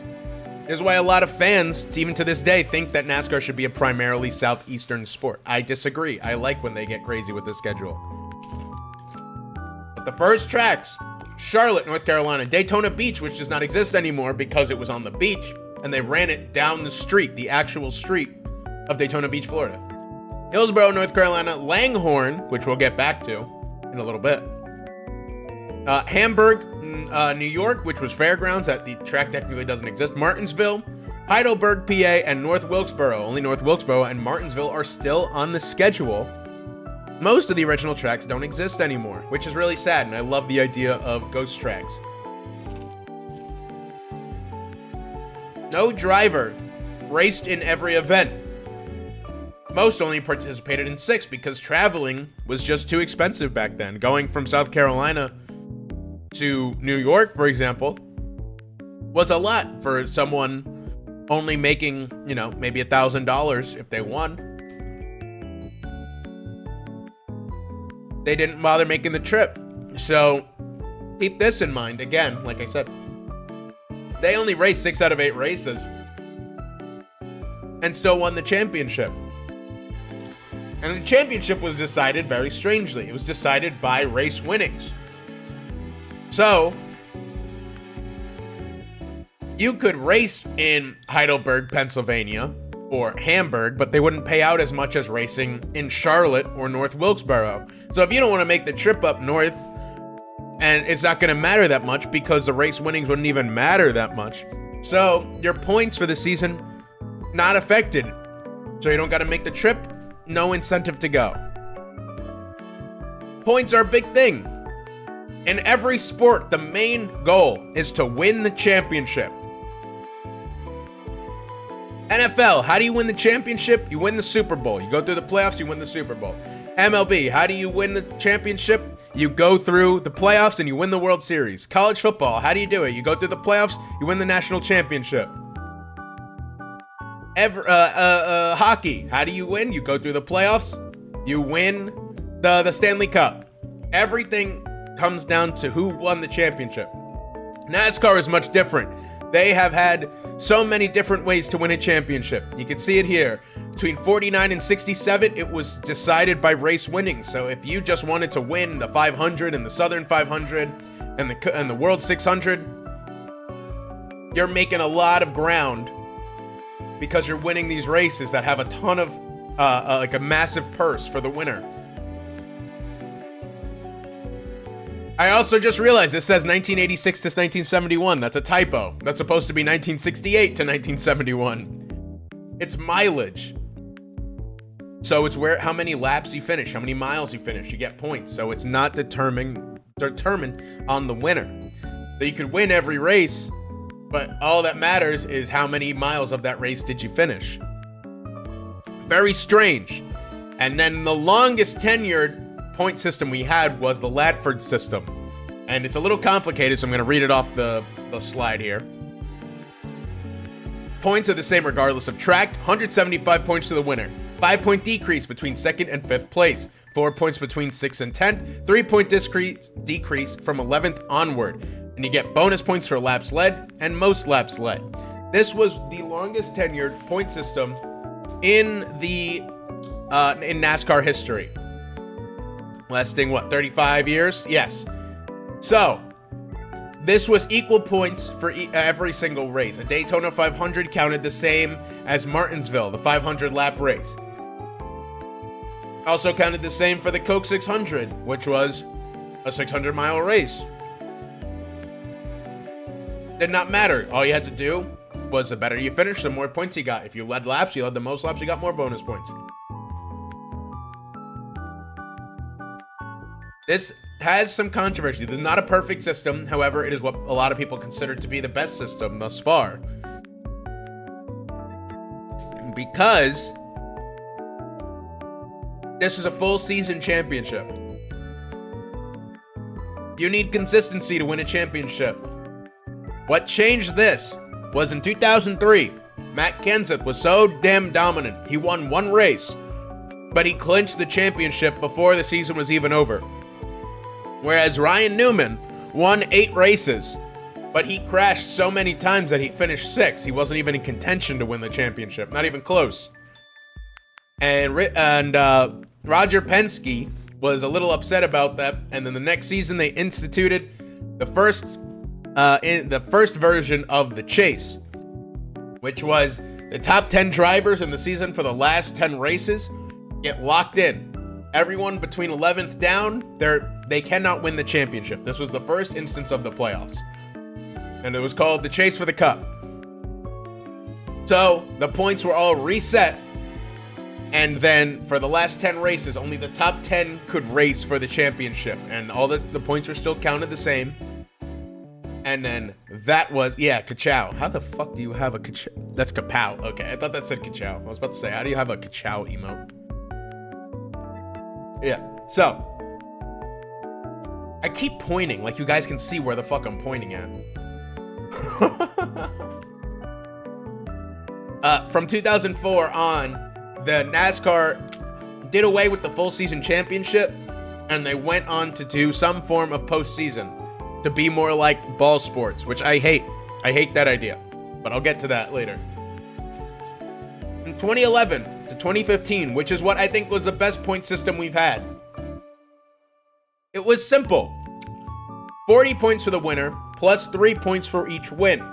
And then, second place got 39, third got 38, and 1 point decrease every single position. But then, we got to stage racing and the playoffs. And it's, by God, the worst thing I've ever seen. But again, we'll get to it. This is what they call foreshadowing. Like I said, can't learn in the present if you don't study the history. So there's 36 drivers. They've won a championship. In the over 75 years of NASCAR, only 36 drivers have ever won a championship. 3 drivers have won 7, which is all tied for the most. You might have heard of some of them. The King, Richard Petty, which is what the King in Cars is based off of. In that series, he's named Strip Weathers for some reason, but I don't know. Dale Earnhardt, he's known as the Intimidator. One of the greatest. Personally, in my mind, he is the greatest NASCAR driver of all time because he did everything. He won those championships during the best era of NASCAR when talent was at its best, or at least one of their best. Near its best, sorry. Where he was racing against guys like Jeff Gordon. Well, I guess he didn't win a championship against Jeff Gordon. But he won against guys like Rusty Wallace, Darrell Waltrip, Bill Elliott. He was beating them. And he did it so well. And Jimmy Johnson. He is the most recent 7-time winner with his last championship coming in 2016. And he is the only guy to ever complete a 5-peat in NASCAR. Also, kind of contributed to the downfall of NASCAR's popularity. In 2006, NASCAR was at its peak. Over 20 million people, I believe, tuned into the Daytona 500. By the time 2010 came around, there was nowhere near that much. And in modern day, NASCAR races are pulling in about 2 million average viewers. 18 million people have left the sport, but we'll get to why. Petty has the most wins of all time at 200, nearly 100 more than second place at David Pearson. Keep this in mind because Richard Petty, people will call him the king, and that record is basically untouchable. But that's because nowadays they have about 36 races, not counting exhibition races like the Clash in February or the All-Star race or the Daytona Duels. When Richard Petty was racing, there were over 60 races a season, and no one nearly had the equipment to keep pace with him, so he was tearing it up. Not even David Pearson, who many consider to be a better driver than Richard Petty, was racing every single race back then. Richard Petty had a lot of quantity over quality, and he went 10 years at the end of his career without winning a race.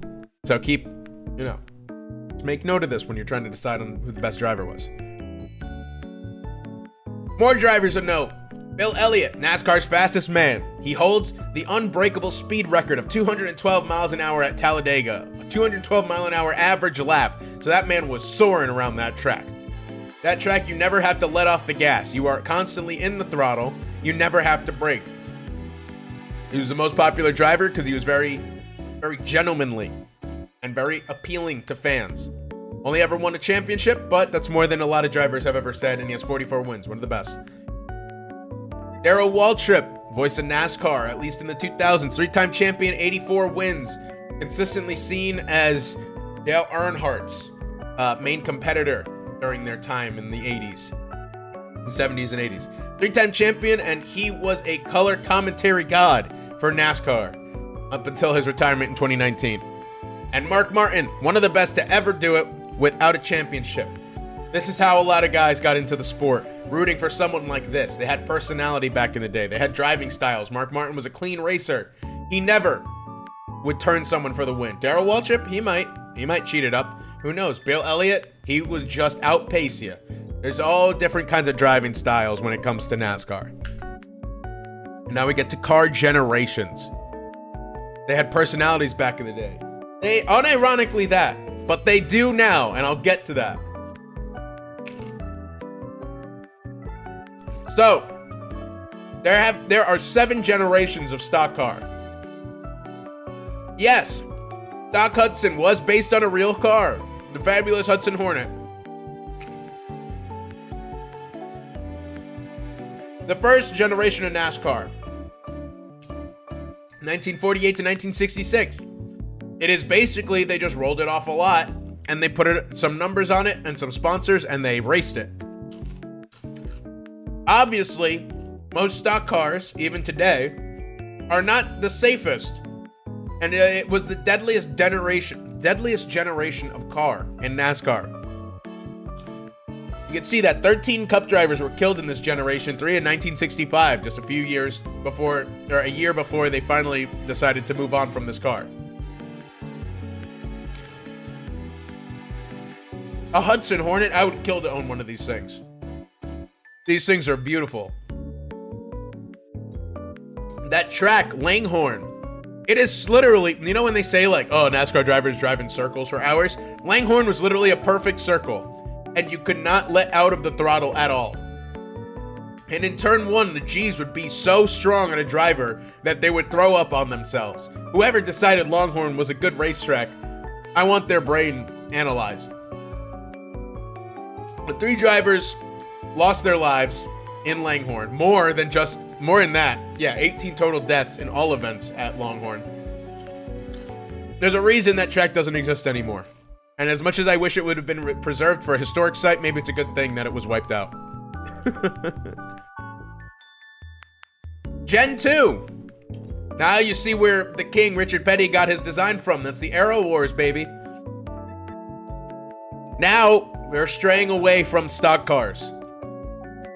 It was much more focused on sleek design. Safety, not yet a real consideration. As you can see, they don't even have window nets yet. They are very sleek cars. And the Aero Wars in 69 and 70, where all these cars looked like the one on the right. Because they were trying, NASCAR still had a rule that these cars had to sell at least 500 models on the street before they could be considered for NASCAR. So cars like this were made. However, This was being made by these manufacturers just to race in NASCAR because they want to look good. And obviously you want to be like, yeah, we're the fastest car in NASCAR, so you want to own one of our cars. Richard Petty's Plymouth. One of the most iconic cars in NASCAR and all of history, to be honest with you. But we get to probably the best looking race car.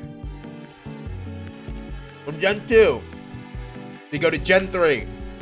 And by God, do these cars look beautiful. Now this is a race car. They're the fastest. Fastest ever. They will never be broken.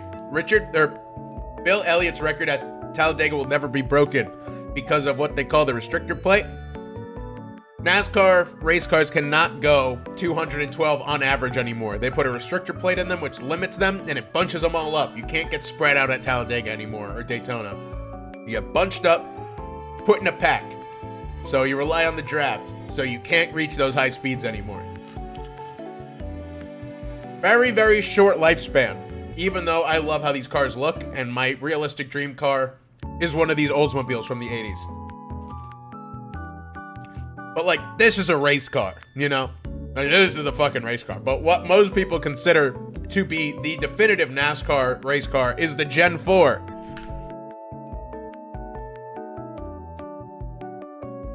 This is when innovation really takes place. Best car ever, no debate. It's true. I wrote it, so it must be true. From 1992 to 2007, this was what NASCAR's golden years were like. It was aerodynamic. It could be manipulated, like you see in the top right. That car looks fucked up. It's called the Twisted Sister. That's because they would twist it so that air, when they turn, it would flow off the left side of the car better, or the right side of the car better. It was also proving that NASCAR was getting much, much safer. They were lightweight, so they were faster, but they were safer because steel car, if it gets destroyed, where's all that energy going? It's not going into the crumpled fiberglass, it's going into your body, and that's why drivers were still getting hurt, or worse. They also installed roof flaps, so if you didn't know, if you're going really fast at 200 miles an hour straight, suddenly, if you're going 200 miles an hour backwards, your car's not really built for that. And your car will tend to, if it gets a little air underneath of it, your car is going to go airborne.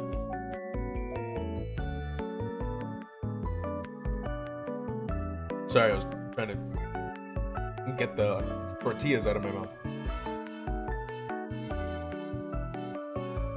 They got a little air under it.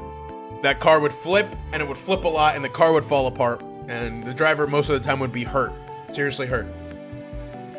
Because if you can imagine, flipping at 200 miles an hour doesn't feel very good. The roof flaps helped distill that because it offsets the airflow on the car going backwards, and it disrupts it, and it helps keep the car on the ground. It doesn't make it so the car doesn't flip, because these cars still flipped. However, it decreases how often it happened, and that's what you want to do. You want that car to not get off the ground, because obviously flips are not something you want to endure. However, sometimes they do help expel energy, which we'll get to when we get to the Gen 7 in just a few slides. But to me, I think this is still, especially in the bottom right, even though I'm in the way, so you can't really see it that well. The Gen 7, the Gen 4 super speedway cars with the flat noses, I think, were probably the ideal car. And now we really get to where NASCAR starts to fall off in popularity. Because Gen 4, as much as beloved as it was, Gen 5 was controversial. With the car of tomorrow. It is by far the safest car that NASCAR has ever had, or at least to this point. It was also the shortest generation, lasting only 5 years. They wanted to appeal to the young crowd, so they put a big fuck-off wing on it, if you can see that. Right here. They have that nice little wing. All drivers in these situations, this guy, Carl Edwards, flipping into the catch fence, Michael McDowell flipping 10 times at Texas after hitting the wall at 200 miles an hour. Brad Keselowski, who flipped and hit the wall on driver's side. All of these drivers walked away from these crashes and raced the next week. They were all okay. Safety was a priority for these cars. However, they were very dangerous in their own right, if you can imagine going very fast. So Gen 8, these cars, this car had to develop very quickly. There were 3 versions of this car in just 5 years. The first version was the 2008, the first year of the Gen 5. It had this big fucking wing, and it had these splitters on the front, which could be modified by teams for the racetrack. It allowed for that ingenuity. But these cars, they lacked brand identity. A Toyota looked the same as a Dodge. The Dodge looked the same as a Chevy. The Chevy looked the same as a Ford. All that was different were the logos and the headlights, how they look. See, that Toyota headlight looks much different than this Ford headlight, but that's about the only brand identification you're getting. It looked way different than the stock car you'd buy at your local car dealer. This wing that was meant to appeal to young fans, a lot of people did not like it. They thought it looked stupid, and it was also super fucking dangerous. Because when a wing is built like this, right, the air is flowing over your car and it's getting, it's providing downforce, make your car faster, make it stick to the track. However, you spin around, this wing suddenly acts like a parachute and it lifts your car off the ground like it's a piece of paper. This is exactly what happened with Ryan Newman here. He got spun, air got onto this wing and it pulled it right off the ground and he lands on Kevin Harvick and it's just a big fucking mess. So NASCAR realizes this is super fucking dangerous. You can't be doing this. As safe as these cars are, you don't want your drivers taking flight. So, they got rid of that wing. Halfway through the 2010 season, they replaced the wing with the traditional spoiler. The splitter still remained, and it still looks a little scuffed to this day. But the car was a lot sleeker now. It was making progress. Like I said, the wing is gone. It's just replaced with the traditional race car splitter. The spoiler, sorry.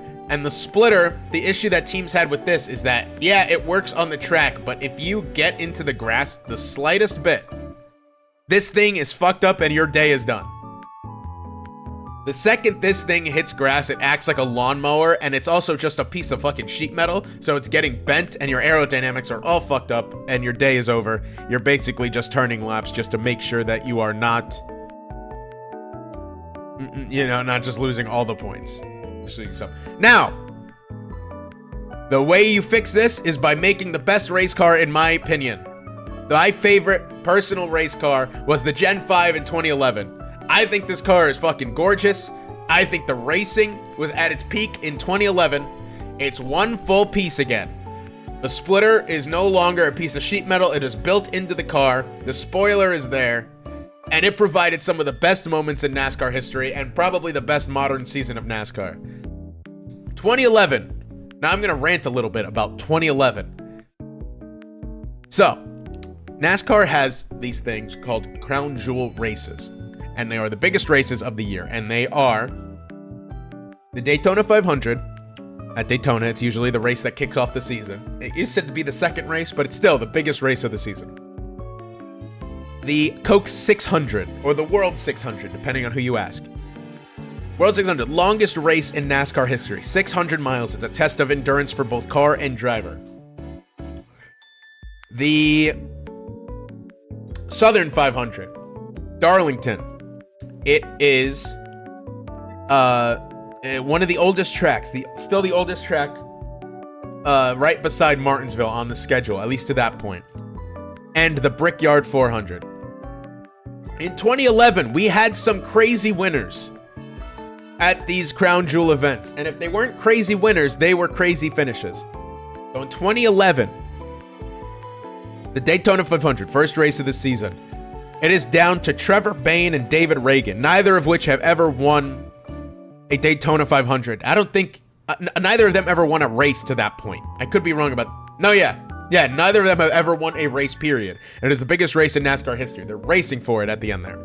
And David Reagan gets a restart violation, which is when his car went on the restart after the yellow flag. He got out of line, and you're not allowed to get out of line until you pass the start-finish line on a restart. NASCAR flags him for it. He has to go down pit road. His day's done, basically.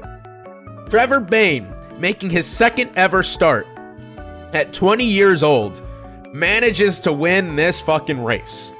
And it is the biggest race Wood Brothers might have ever won, which is his team. And again, I don't have any team slides, but I can provide that next time if we go into more NASCAR history.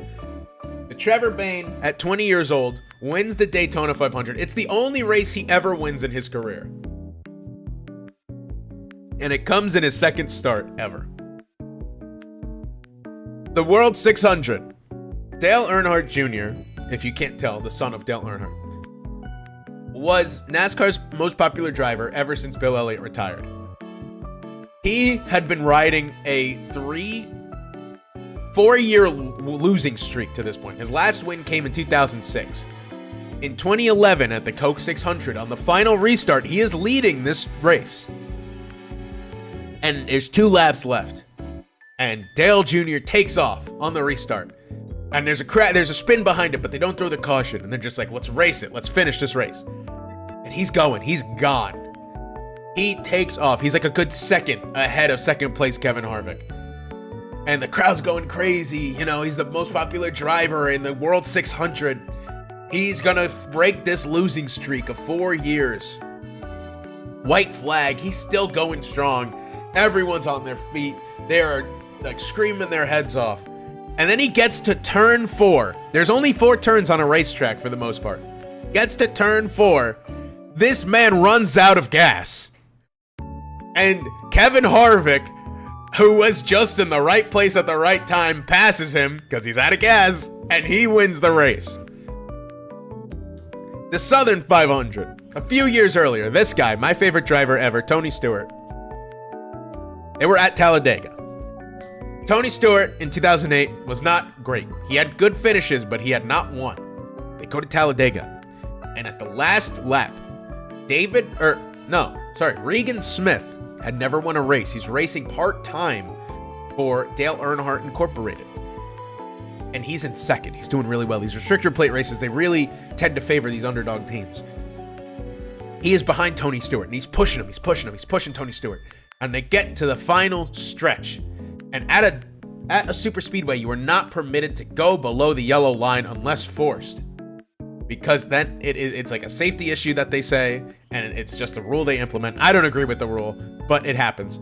That's what the rule is. You can't pass below the yellow line. If you go below the yellow line, you have to give back positions. Otherwise, you are dropped to the back of the lead of the current lap that you're on. Regan Smith pushes Tony Stewart through the trial of Daytona.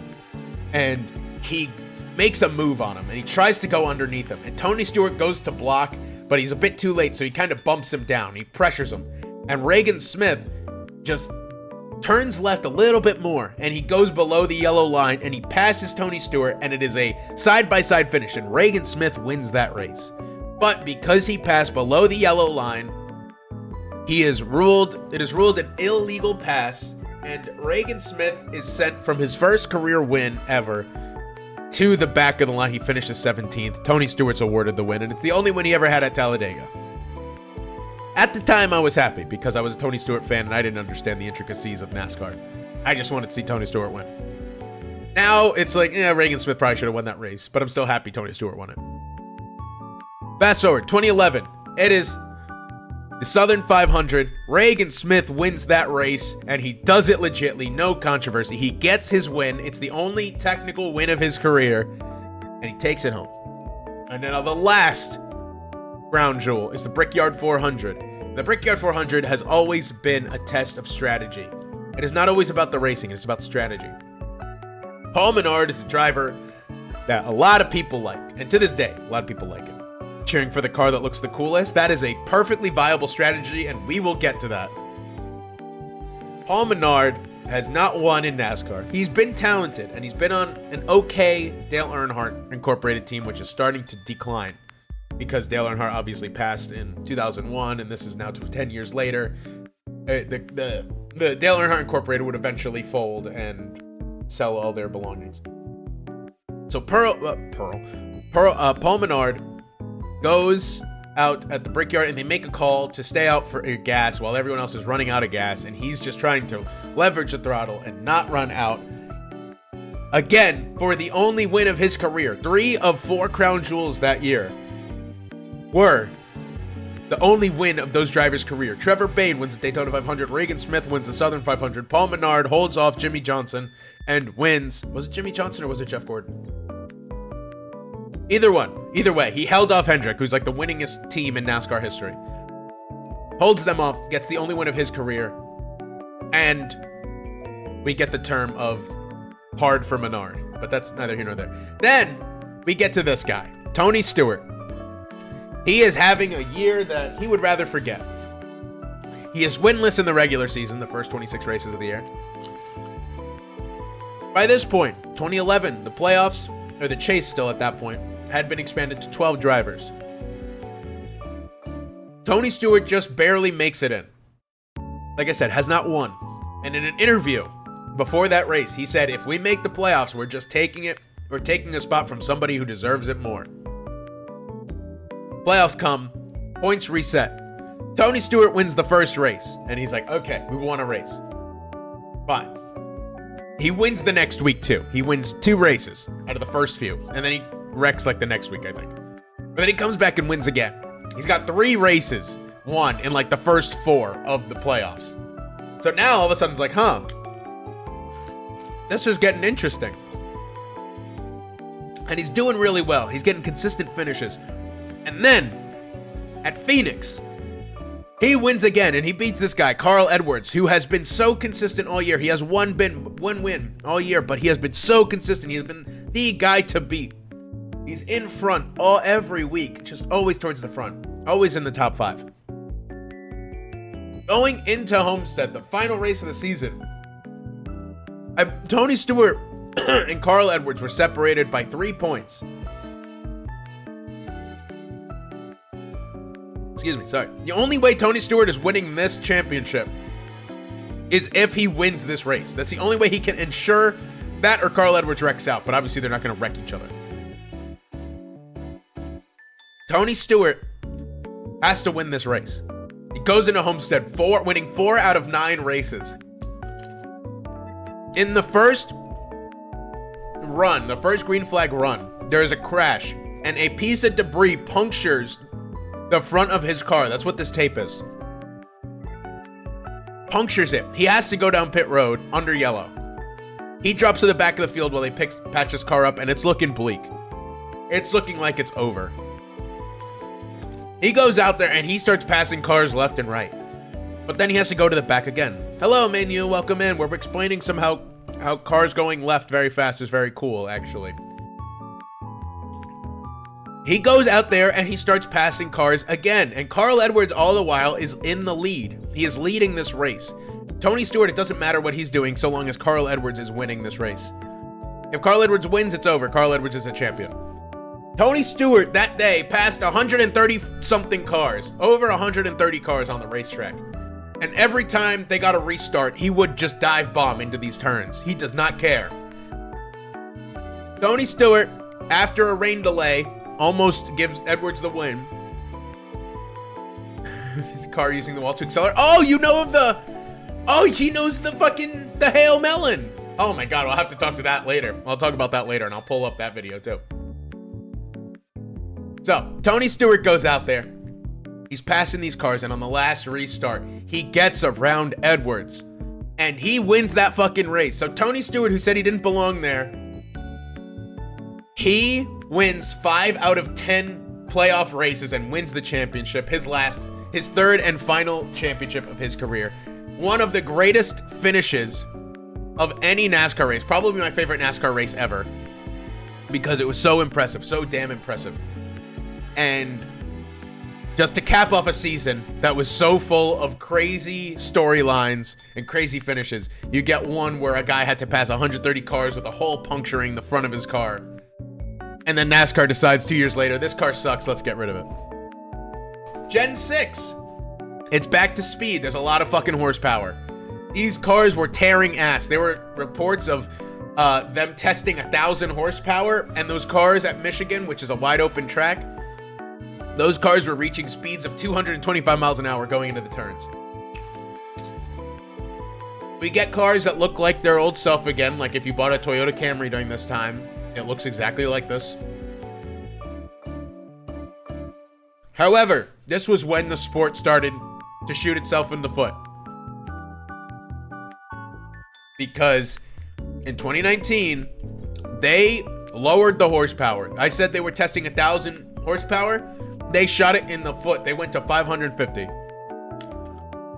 Favorite thing about racing is Lightning McQueen. We were talking about cars earlier. We were talking about how the King and Doc Hudson and all them and how they got their origins. Yeah, see, Richard Petty back in the 70s. Hudson Hornet back in the 50s. Whoever wrote cars really fucking loved NASCAR. I'll tell you that. Anyway, NASCAR at this point, their popularity is really flailing. They have lost most of the viewership they had a decade earlier. 2006 had 20 million people tuning into the races. By here, they had 6 million, maybe. And then they decide to lower the horsepower because they want closer racing, which is not good racing, it just looks like good racing. And that paves the way for what we have today. Ladies and gentlemen, prepare the jump scare. The Gen 7 car. My least favorite car that I have ever watched. It is no longer about innovation. It's no longer about mechanics and engineers. Everything about a Gen 7 car is fully listed out for you. A Gen 7 car, every part for every team is made in a factory. It's made by distributors, and NASCAR decides those distributors. So it's expensive as hell. It was supposed to be for parity and cheap costs, but because if you have a monopoly, believe it or not, if you can only get your parts from one company, they can charge whatever they want because you have to buy it from them. It says a push to parity, but since 2022, only one team, Penske, has ever won a championship, with Joey Logano winning 2 and Ryan Blaney winning 1. I'll get to those guys later. Low horsepower is bad racing. These cars, I'm going to be honest, I don't really care for how they look.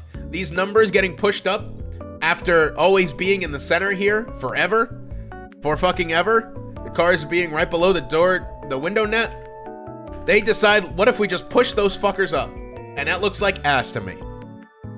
And in 2022, these cars were fucking dangerous. This here is a crash that should not have been terrible in any generation of race car. This is Kurt Busch, 2004 champion, one of the best NASCAR has ever seen. He gets loose at Pocono in the final turn, just on a qualifying lap, and he rear ends the wall. Like, his bumper kicks out and hits the wall. It should have been just, oh man, really fucking sucks that messed up our qualifying lap, but we'll get the backup and we'll race it out on Sunday. Not the case. Kurt Busch is concussed from this crash. He is so concussed that to this day he is not medically cleared to race. At least I don't think he is. He might have been cleared recently, but I'm pretty sure he has still not been cleared to race to this day. And he had to retire when he had plenty left in the tank because he had just won a few weeks earlier in this same car. Also, this car has a very flat underbelly, a very flat diffuser underneath. And what happens when there is nothing to break up air, when you're going very fast, cars tend to take off. These cars flip so easily that they have started removing grass from tracks just so that these cars don't go into these barrel rolls anymore when they get upside down. Tracks like Michigan, where Corey LaJoie got loose and suddenly started barrel rolling. Like here, Ryan Preece got tapped and the car just got the air got under his car and he started barrel rolling the second he hit the grass. These cars are not great. Not only were they dangerous in their first year of implementation, they also fucking suck because you can't pass. They are so similar to each other that you have to be so much faster than the guy in front of you in order to get around them. And if you block them, aero block them as they call, which is just disrupting the air pressure, they will not be able to, you will prevent them from passing you. And it makes for some very shit racing. which is why this year has been one of the worst seasons in recent memory, because no one can pass at a road course. No one can pass on anything that isn't an intermediate. At Daytona, in like 2 weeks, I'll show it to you, someone's going to try to make a move by getting out of line of the draft, and they're going to sink like a fucking rock. And it sucks. It really sucks. I hate this car. Though nowadays, I kind of like how they look. I still haven't gotten over the number. I still haven't gotten over how shit they race. And I haven't gotten over the disrespect they did to the Gen 6, because the Gen 6 car in 2013 was fantastic. But after all this, I just called this season the worst I've seen in a while. But for some reason, you still want to pick a driver, don't you? That's okay. I understand. As much as this sport pisses me off, I love it and I will never stop watching it. I'm here for the long haul. And I'm recruiting you, dear chat, to also partake.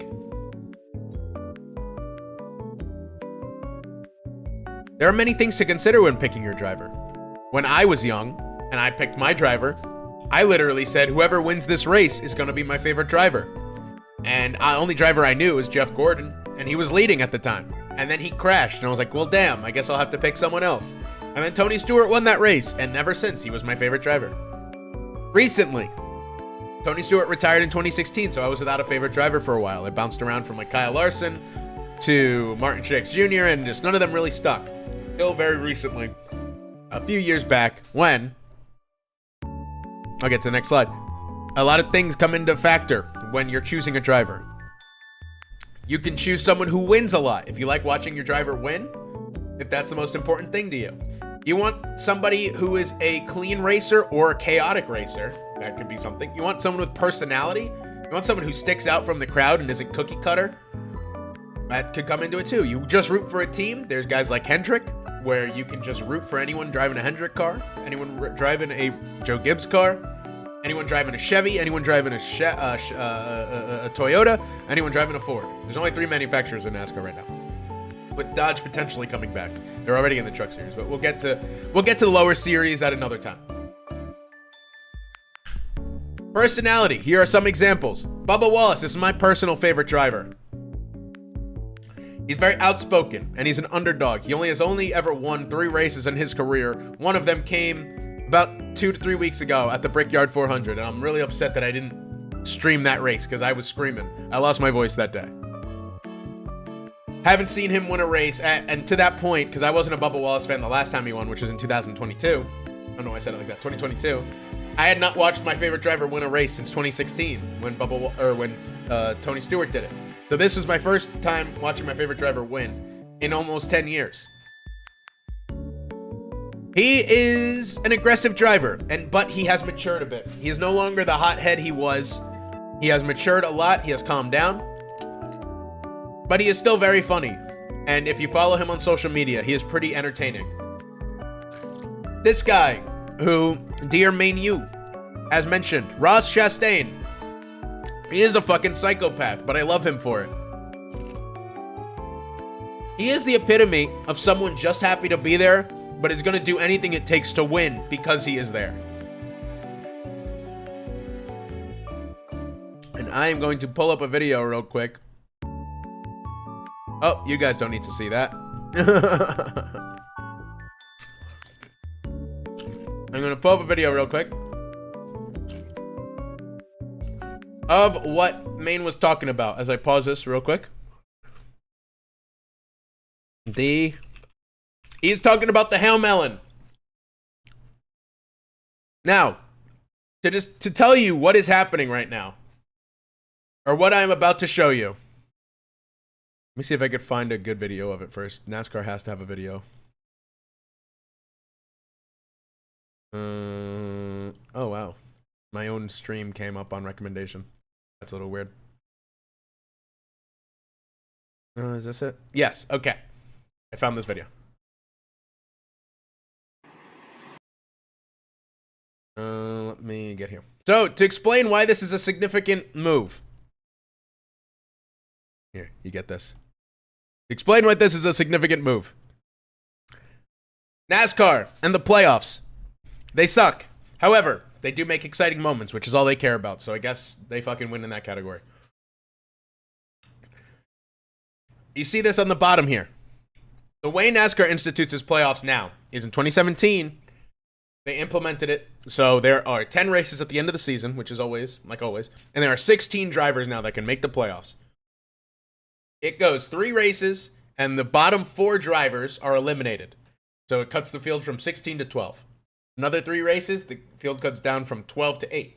Another 3 races, field cuts from 8 to 4. And then the final 4 race 1 race off. Whoever finishes the best wins the championship. Really fucking stupid system. Because so much can happen in a race.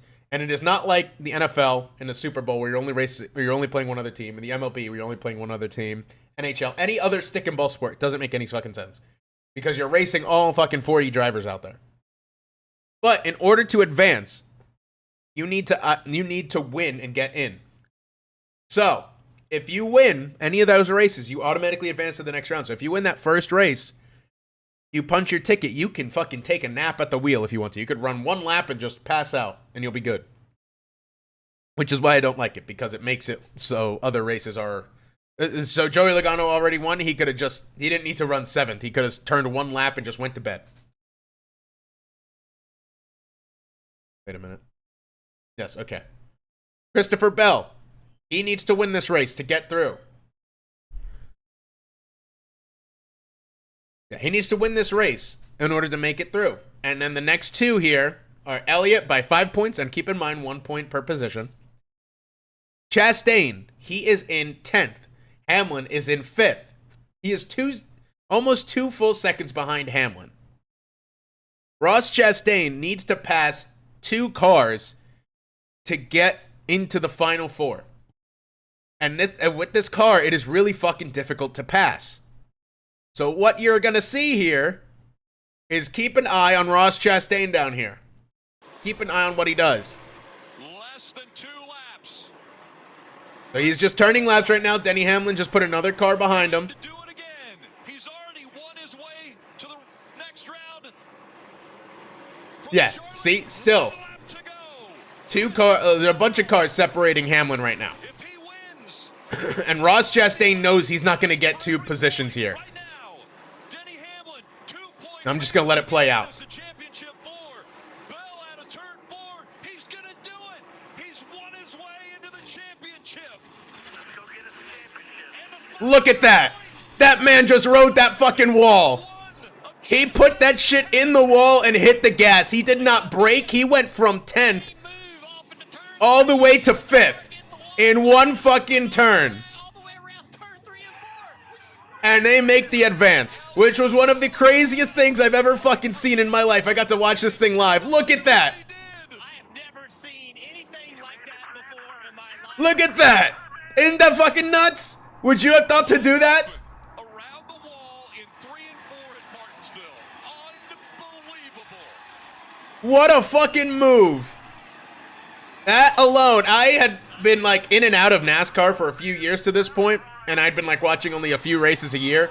And this is obviously the second race of the season, or second to last race of the season. And I watched this, and I watched that happen. I'm like, well, fucking clearly I'm missing out on something. A 7th-generation watermelon farmer. This dude is a farmer, comes from a line of farmers, and they put him in a race car, and he said, I'm just gonna fucking stick it to the wall and see what the fuck happens. And what happened is he raced for a championship. He did not win. But look at this. Look at it from Denny Hamlin's view. He thinks he's locked in. Because no way is this car fucking, moving. And then you just see Chastain just out of fucking nowhere. Right here. Bam. Look at how much faster he is than everyone.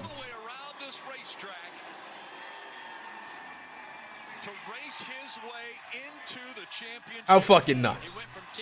So if that's something you like, that's a reason you would root for Ross Chastain.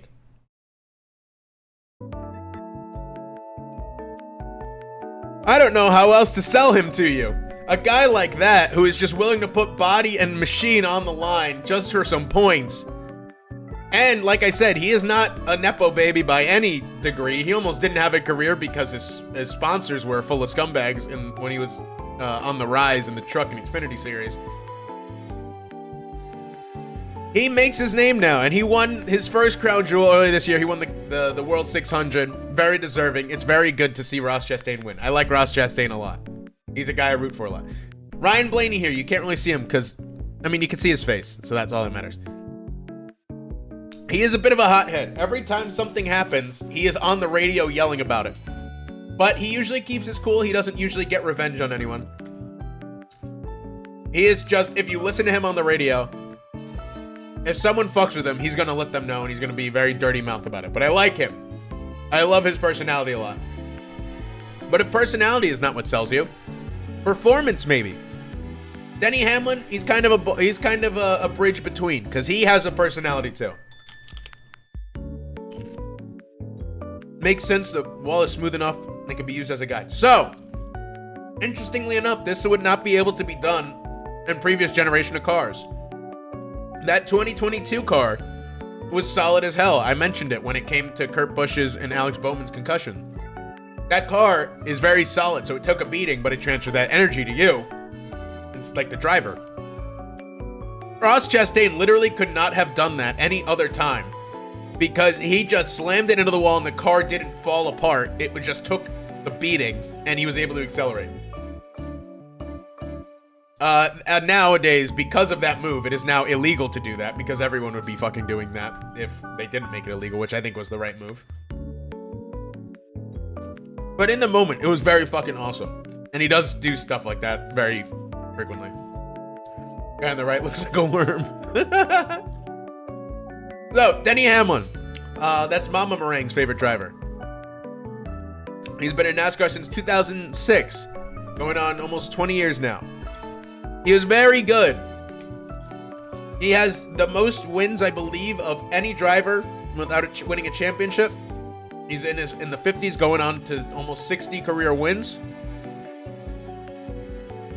He is like NASCAR's villain now, and I like it about him. A lot of people hate him, but it doesn't matter because he's good. Then you have the middle, Kyle Larson, one of the best, if not the best driver in the world. He can win in anything. He wins in NASCAR. He's a champion. They banned it the next time. They banned it the next week. He couldn't do it immediately. Which, like I said, I understand it, but, like, it was immediate. Kyle Larson. I'll have to show you guys some pictures of the cars if you want to do that. Yeah, Kyle Larson wins in anything. He wins in dirt sprint cars. He ran open wheel in the Indy 500. He runs, obviously, NASCAR. He can win in anything, and he's very talented. He's just a little crazy sometimes. In NASCAR, he's either like, I dominate this race and lead all 500 laps, or I am leading the race and I accidentally hit the pit barrels, which actually did happen. He was leading at Homestead, and then he just got too aggressive trying to meet with someone on pit road, like match their speed, and he hit the barrels and wrecked out of the race. Or there are times when he'll just be driving and his car decides to explode on him and he just hits the wall at like 200 miles an hour. Joey Logano is the least popular driver in the sport. Guy that Barco said looked like a worm. He is a playoff merchant. Last year he was 17th in points, but because of that bullshit playoff system, he won the championship. Because he was eliminated actually in the round of 8, or in the round of 12. Got eliminated, but because Alex Bowman was found to have an illegal car, it got sent to the back. Joey Logano moved on, won that first race, went to the championship, and he won that race, so he won the championship. So that's just the system it is, and I hate that system, but what are you gonna do about it, right? Nobody really likes Joey Logano, and I'm gonna show you guys a video in a little bit called The Art of Revenge, and it'll tell you why nobody really likes Joey Logano, nor feels bad for him when things happen to him. I'm sure he's a good guy. I don't know him outside of NASCAR. When I talk about people in NASCAR, when I talk about anyone, I'm only talking about their personalities in NASCAR or how they drive. I obviously don't know them. I'm sure they're all fine people. I don't have insider information telling me that Joey Logano like doesn't flush when he pees or something. They have quiet stars. If those guys aren't your forte. Christopher Bell usually keeps to himself, not very outspoken. He's very good, very consistent.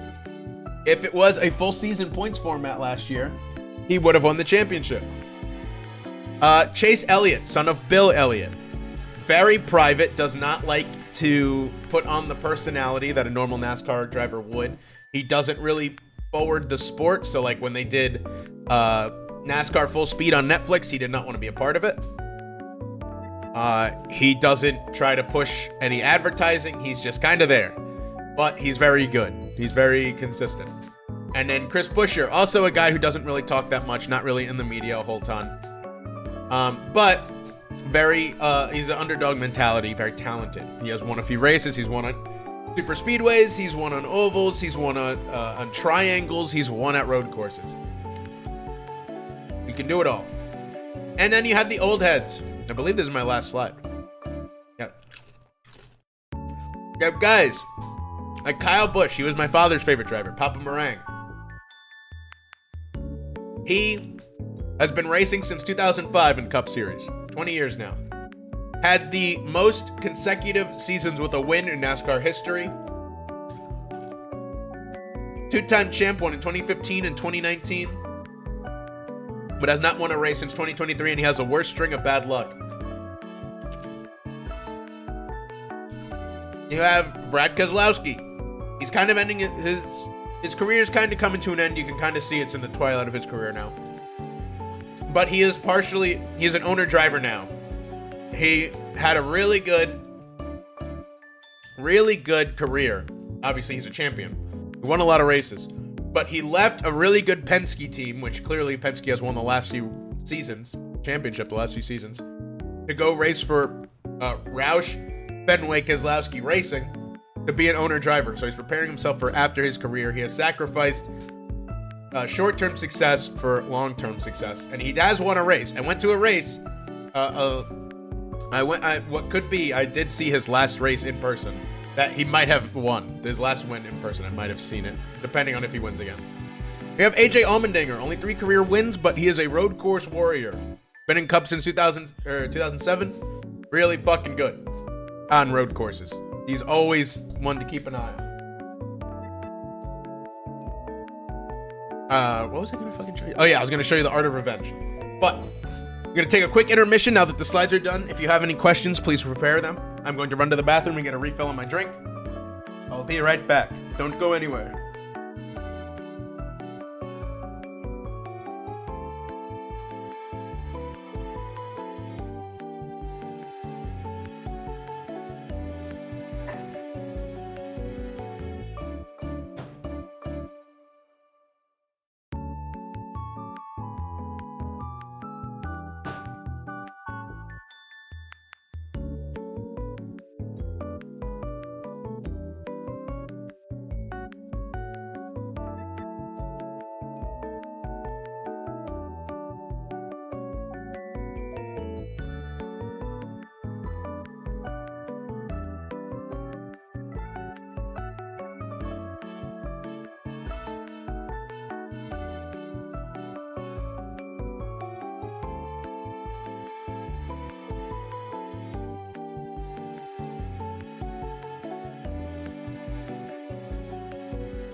Chat, I'm back.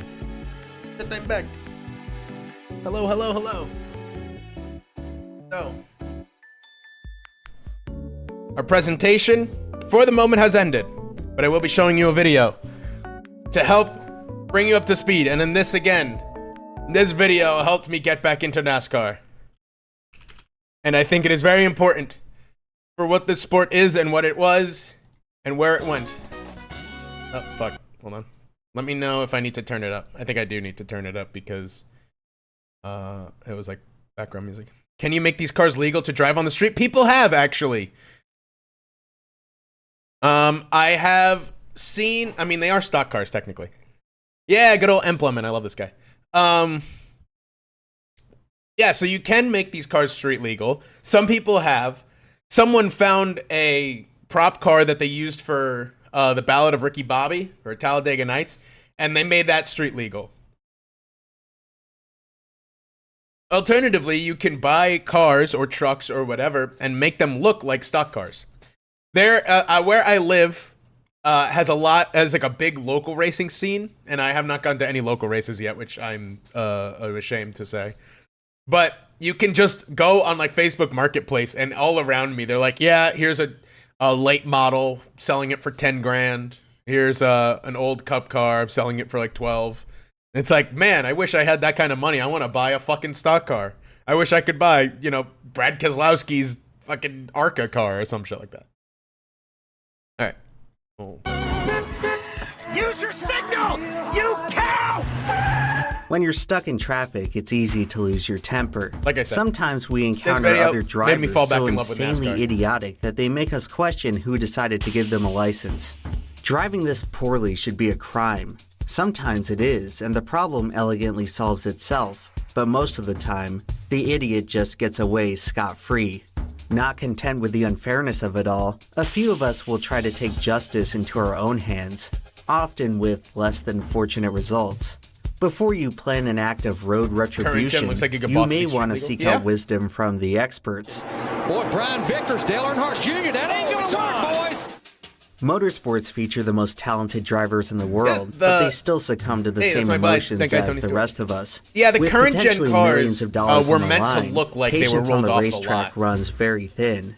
Auto racing provides a unique opportunity for drivers to destroy each other's vehicles without any legal or financial repercussions. In series like NASCAR, the cars are durable enough to dish out some serious punishment without jeopardizing themselves.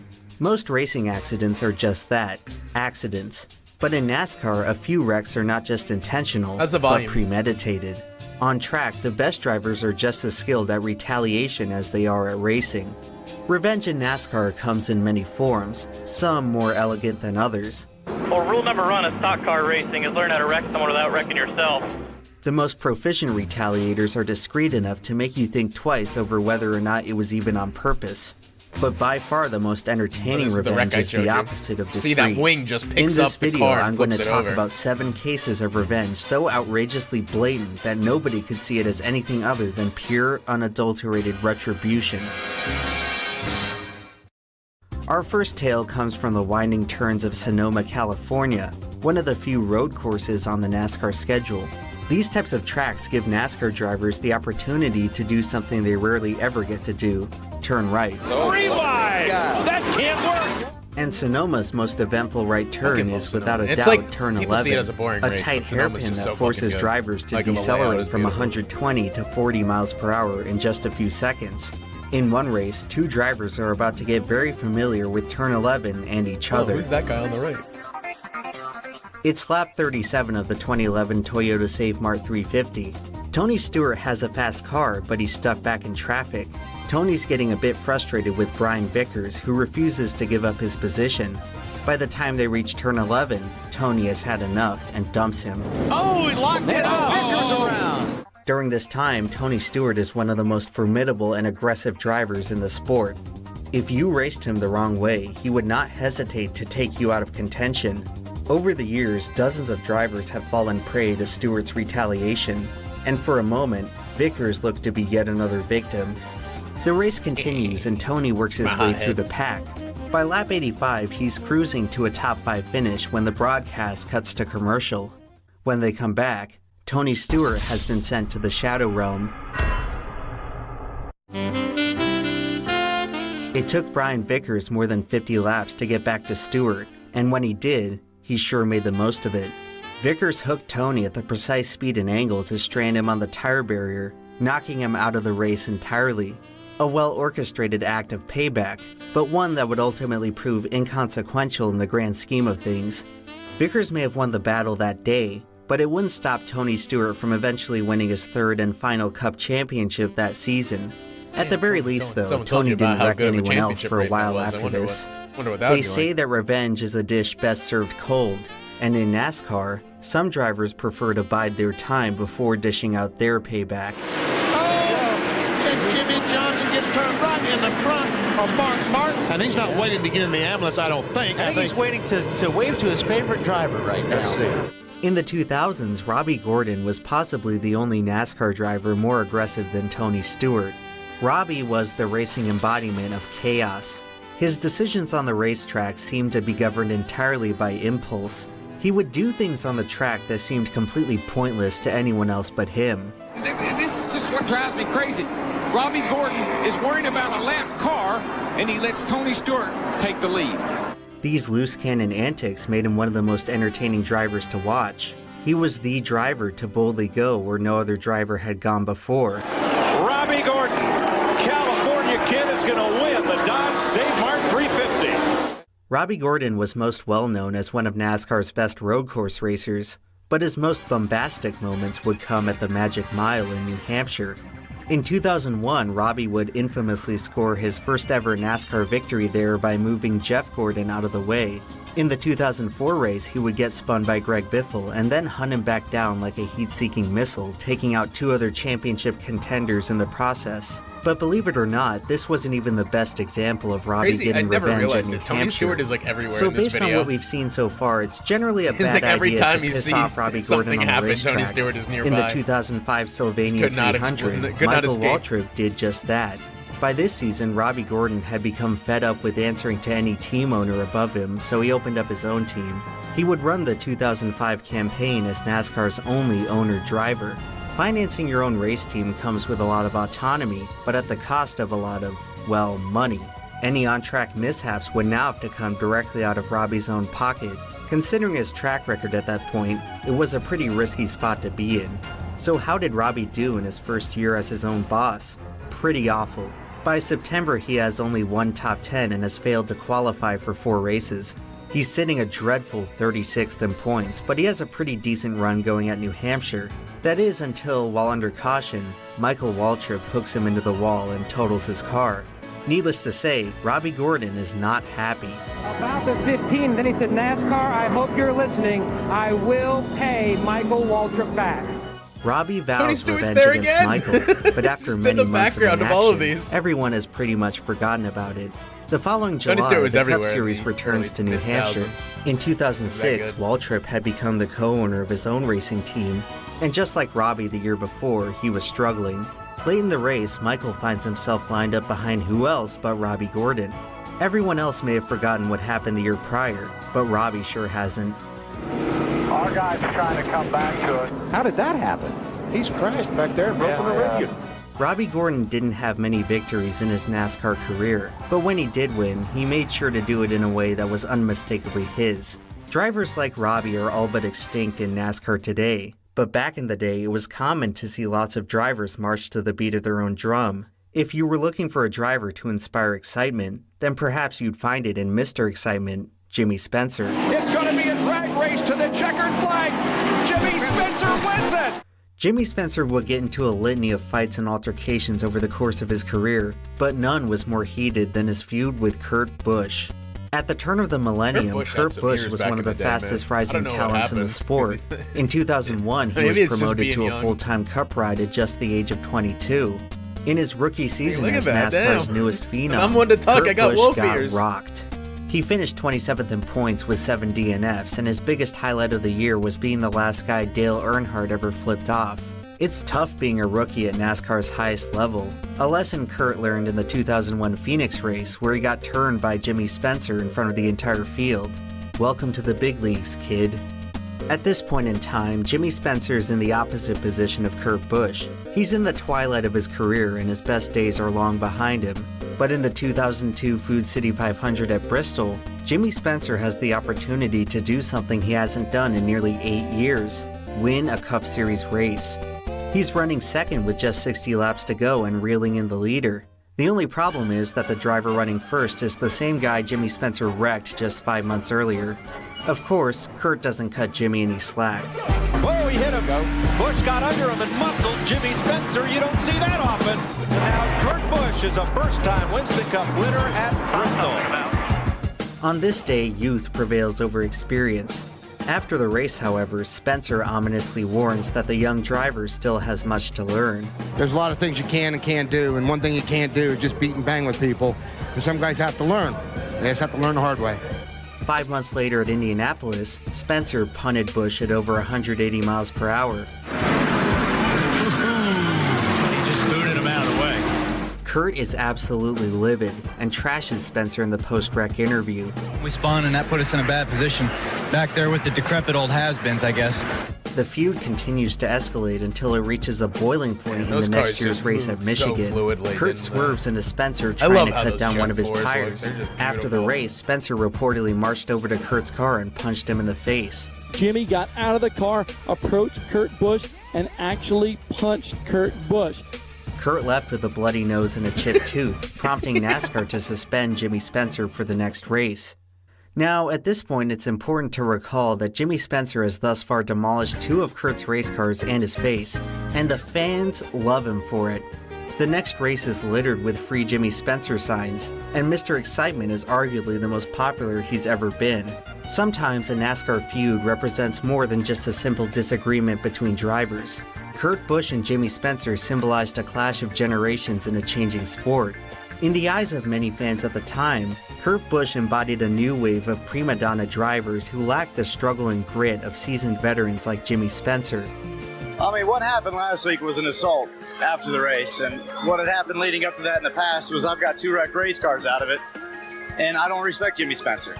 Back in the day, drivers would settle disputes among themselves without any interference from the sanctioning body. Many felt that NASCAR was babying down the sport to conform to a more mainstream image. Too bad for them, NASCAR was entering a new age whether they were ready or not. Just 1 year afterwards, Kurt Busch would sit atop the sport as champion. Not long after that, Jimmy Spencer would retire and find a new home on the Speed Channel. While Kurt got the best of him in their time as competitors, Jimmy Spencer always finds a way to have the last laugh. It's time for Kurt Busch Radio Sweetheart.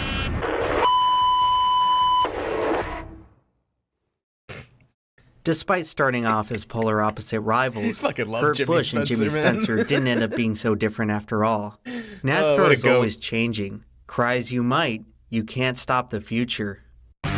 Boy, Kurt Busch and that 2 got such a run through the middle of 3 and 4. Here comes his brother Kyle to the inside and almost wrecked him. I told you. There he goes.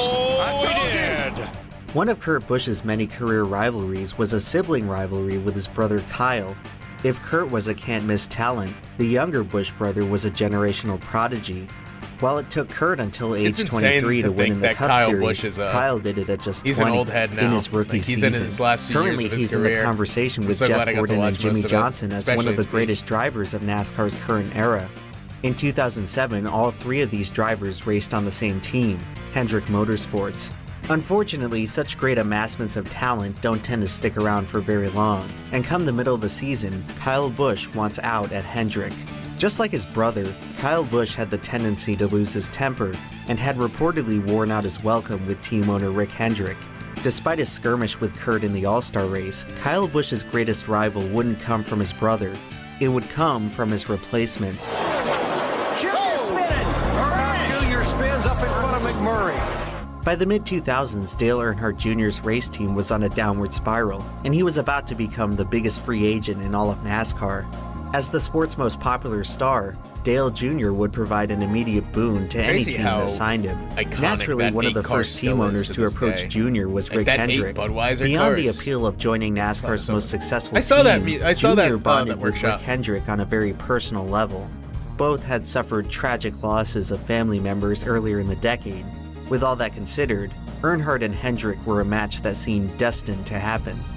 It's the 2007 Samsung 500 at Texas. On lap 252, Tony Stewart spins and Kyle Busch rear-ends Jr. in the scramble. Is that Tony Stewart Kyle again? Thinks his car is totaled and retires from the race. You gotta start drinking whenever I see Tony Stewart in one of these. Repairs the car and wants to send it back on track to pick up some extra points. The only problem is that Kyle Busch has gone AWOL. The team scurries to find a replacement driver just as Dale Jr. is pulling his wrecked car into the garage. Long story short, Dale Jr. ended up finishing the race in Kyle Busch's car that day. And so today, it is with great honor to introduce my new boss for 2008, Mr. Rick Hendrick. Was it a bizarre coincidence or perhaps a covert audition for his next ride? We may never know all the answers, but one thing's for sure, it wouldn't be the last incident involving Dale Jr. and Kyle Busch that season. Oh man. This fucking Eminem's car you're about to see. 6 months later, Kyle Busch is in a fierce battle for the point lead. In 2008, heading once you into see Kansas, that Eminem's car, while that Junior thing's is out fucking of beautiful. championship That made me contention. love the COT. By this point, it's well known that Earnhardt will be replacing Kyle Busch at the end of the season, but Kyle is still trying to make the most of his lame duck run by Tony going Stewart, out with a take a bang. drink. Just 30 laps in, however, Junior runs over Kyle Busch on the backstretch and takes him out of the race. After it was over, Junior apologized and said it was an accident, but Kyle Busch would not so easily forget the driver who cost him his first shot at a championship. I'm sure these guys that he's going to be working with next year don't really appreciate this because they've got a championship they can win this year and he doesn't. It's the spring of 2008, Here it and is. Dale Jr. wants badly to win for I his have new that car on team. my desk right now, He is currently in the midst of a Oh, that 70-race winless streak. Meanwhile, Kyle Busch is riding high in his new Joe Gibbs Racing Toyota, that thing's fucking gorgeous. winning 2 of the first 9 races one on too. the season. In the final laps at Richmond, Dale Jr. is just a few miles from victory. Kyle Busch, however, has other plans. Got him. I believe he's got him this time. Oh, he turned him. No! Oh, he turned him. No! You know what, Darryl? I saw the wheels on the 18 car turn to the right just ever so slightly. One could say that the end of this race profoundly shaped the next few years in NASCAR. Kyle Busch finished 2008 with 8 victories and was instantly rocketed to public enemy #1 in the sport. A lot of people hated it. You know, I guess those are the ones with 88s tattooed on their arm. For Dale Jr., the incident would mark the beginning of the worst stretch of his career. After 2008, Jr. would not see victory lane for the next 3 seasons. In some cases, revenge can end up having far more influence than just a petty comeuppance. It can go on to define a driver's legacy. This event cemented Kyle Busch as a dominant villain and Dale Jr. as a lovable this is what I was talking about, who the could never 2011 seem to catch a Coke break. 600. 2 perceptions that neither driver could ever really overcome. Do you think that if Dale and Kyle could go back to this moment, history could have turned out differently? Well, the next time they went to Richmond, history repeated itself instead. Oh, they got together. Revenge in NASCAR can greatly influence how we perceive other drivers, but very rarely does it influence the actual outcome of a season. Ryan Newman is going to get in with that move on the last lap. We said what would drivers do to make it happen. We just saw what they would do. In 2014, NASCAR introduced the controversial elimination-style playoff format, an unintended consequence of which was giving drivers tremendous leverage and potentially spoiling the competition. If you're going to have a feud in NASCAR, you absolutely do not want to start one in the playoffs. So let's talk about Martinsville. It's the oldest remaining track on the NASCAR schedule, which really shows from its unique design. Remember Turn 11 from Sonoma? Well, double it back, and that's basically the entire Martinsville racetrack. Of course, the close quarters racing creates the perfect breeding ground for tempers to flare. With the added pressure of the playoffs, the fall Martinsville race turns the intensity up to 11. Denny Hamlin had always been one of NASCAR's most consistent drivers, but he could never quite put it together when it counted most. Every time he found himself in position to contend for the championship, he would always end up suffering some inexplicable mishap. Heading into the 2017 playoff race at Martinsville, he's sitting 6th in points. If he wants to advance to the championship finale, he's gonna have to catch a serious break. Chase Elliott is in quite a different place than Denny. He's not just looking for his first career championship, he's looking for his first career win. At age 21, he's in just his 2nd full-time Cup season, but the expectations surrounding him are about as high as any other prospect the sport has ever seen. Chase Elliott is a part of racing royalty. The son of NASCAR legend Bill Elliott, he has spent the past half-decade as NASCAR's most anticipated young star. By 2017, he's next in line behind Dale Jr. as the sport's perennial most popular driver. But more than 70 races into his Cup career, he still has yet to win at NASCAR's highest level.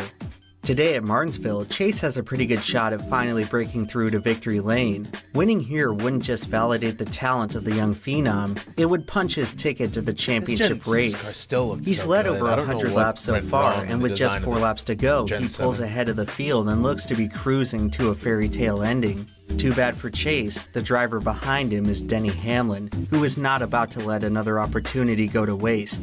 The bumper to the back of the 24. Elliott goes around Caution comes out. Chase Elliott did not win on this day, but luckily for our story, neither did Hamlin. Denny swung for the fences in the closing laps of this race, but in doing so, he just made himself the biggest target in NASCAR. Racing hard for the win here, Denny. What happened? Trying to get a race win, but you know it's everybody wrecked everyone there at the end. I'm not sitting here saying that I wrecked them on purpose, and I tried to move them out of the way and spun out. It's now one race before the championship finale. In the closing laps, Denny Hamlin is holding on to the final transfer spot by the slimmest of margins. It was at this point that Chase Elliott taught Hamlin a lesson in why you should never mess with racing royalty. Oh, into the wall goes the 11. The 24 pinched the 11 into the wall, and now tire smoke coming out of the 11. Oh, there's Junior, and there went the tire. The 11 goes into the wall. That could be the championship hopes going up in smoke for Denny Hamlin. Believe it or not, this wasn't the first time the driver of the 24 car got revenge at Phoenix for something that happened at Martinsville. Oh, this might be the best fight in NASCAR history, folks. Goes to Jeff Gordon and the Rainbow Warriors. Of course, the Gordon former driver was something of the else when 24 it came car to was none other than Jeff Gordon, his who was in begrudgings. the conversation for the greatest stock car driver ever. I didn't respect in Gordon enough when he 1998, was he racing. drove the greatest statistical season in NASCAR's modern era, scoring an unthinkable average finish of 5.7. His 2012 season, on the other hand, was not quite as spectacular. After the first 5 races, he is sitting a dismal 25th in the point standings.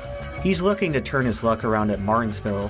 Winning here would have extra significance because at this point, Hendrick Motorsports is sitting at 199 wins. For the whole season, everyone has been wondering which Hendrick driver will take the honor of scoring win number 200 for the team. I didn't know it was So supposed to far, thunderstorm no today. Hendrick driver has won in 2012, but on this day, it certainly looks like it's going to happen. With 10 laps to go, Jeff Gordon is in an amazing battle with his teammate Jimmy Johnson. So it looks like, barring a completely preposterous turn of events, that Rick Hendrick will get his 200th victory. Just as Gordon makes the pass on Johnson with 5 to go, the caution comes out. For reasons we still don't understand to this day, David Rudiman doesn't come to pit road during an obvious mechanical issue and stalls out on the front stretch. The field lines back up and the 2 Hendrick cars look to settle it on what should be the final restart. The only problem now is that they're on worn tires and are sitting ducks to the pack behind them who pitted for fresh tires. Looks like to me possibly Clint Boyer in the 15 won the battle off pit road. That's the guy you better keep an eye on. Well, the green flag drops and both Hendrick cars get a poor jump off the line. Simultaneously, Ryan Newman gives one of the biggest shoves in Martinsville history to Clint Boyer, who's directly behind the Hendrick cars. With nowhere else to really go, Boyer makes the split-second decision to dive bomb inside of Jeff Gordon.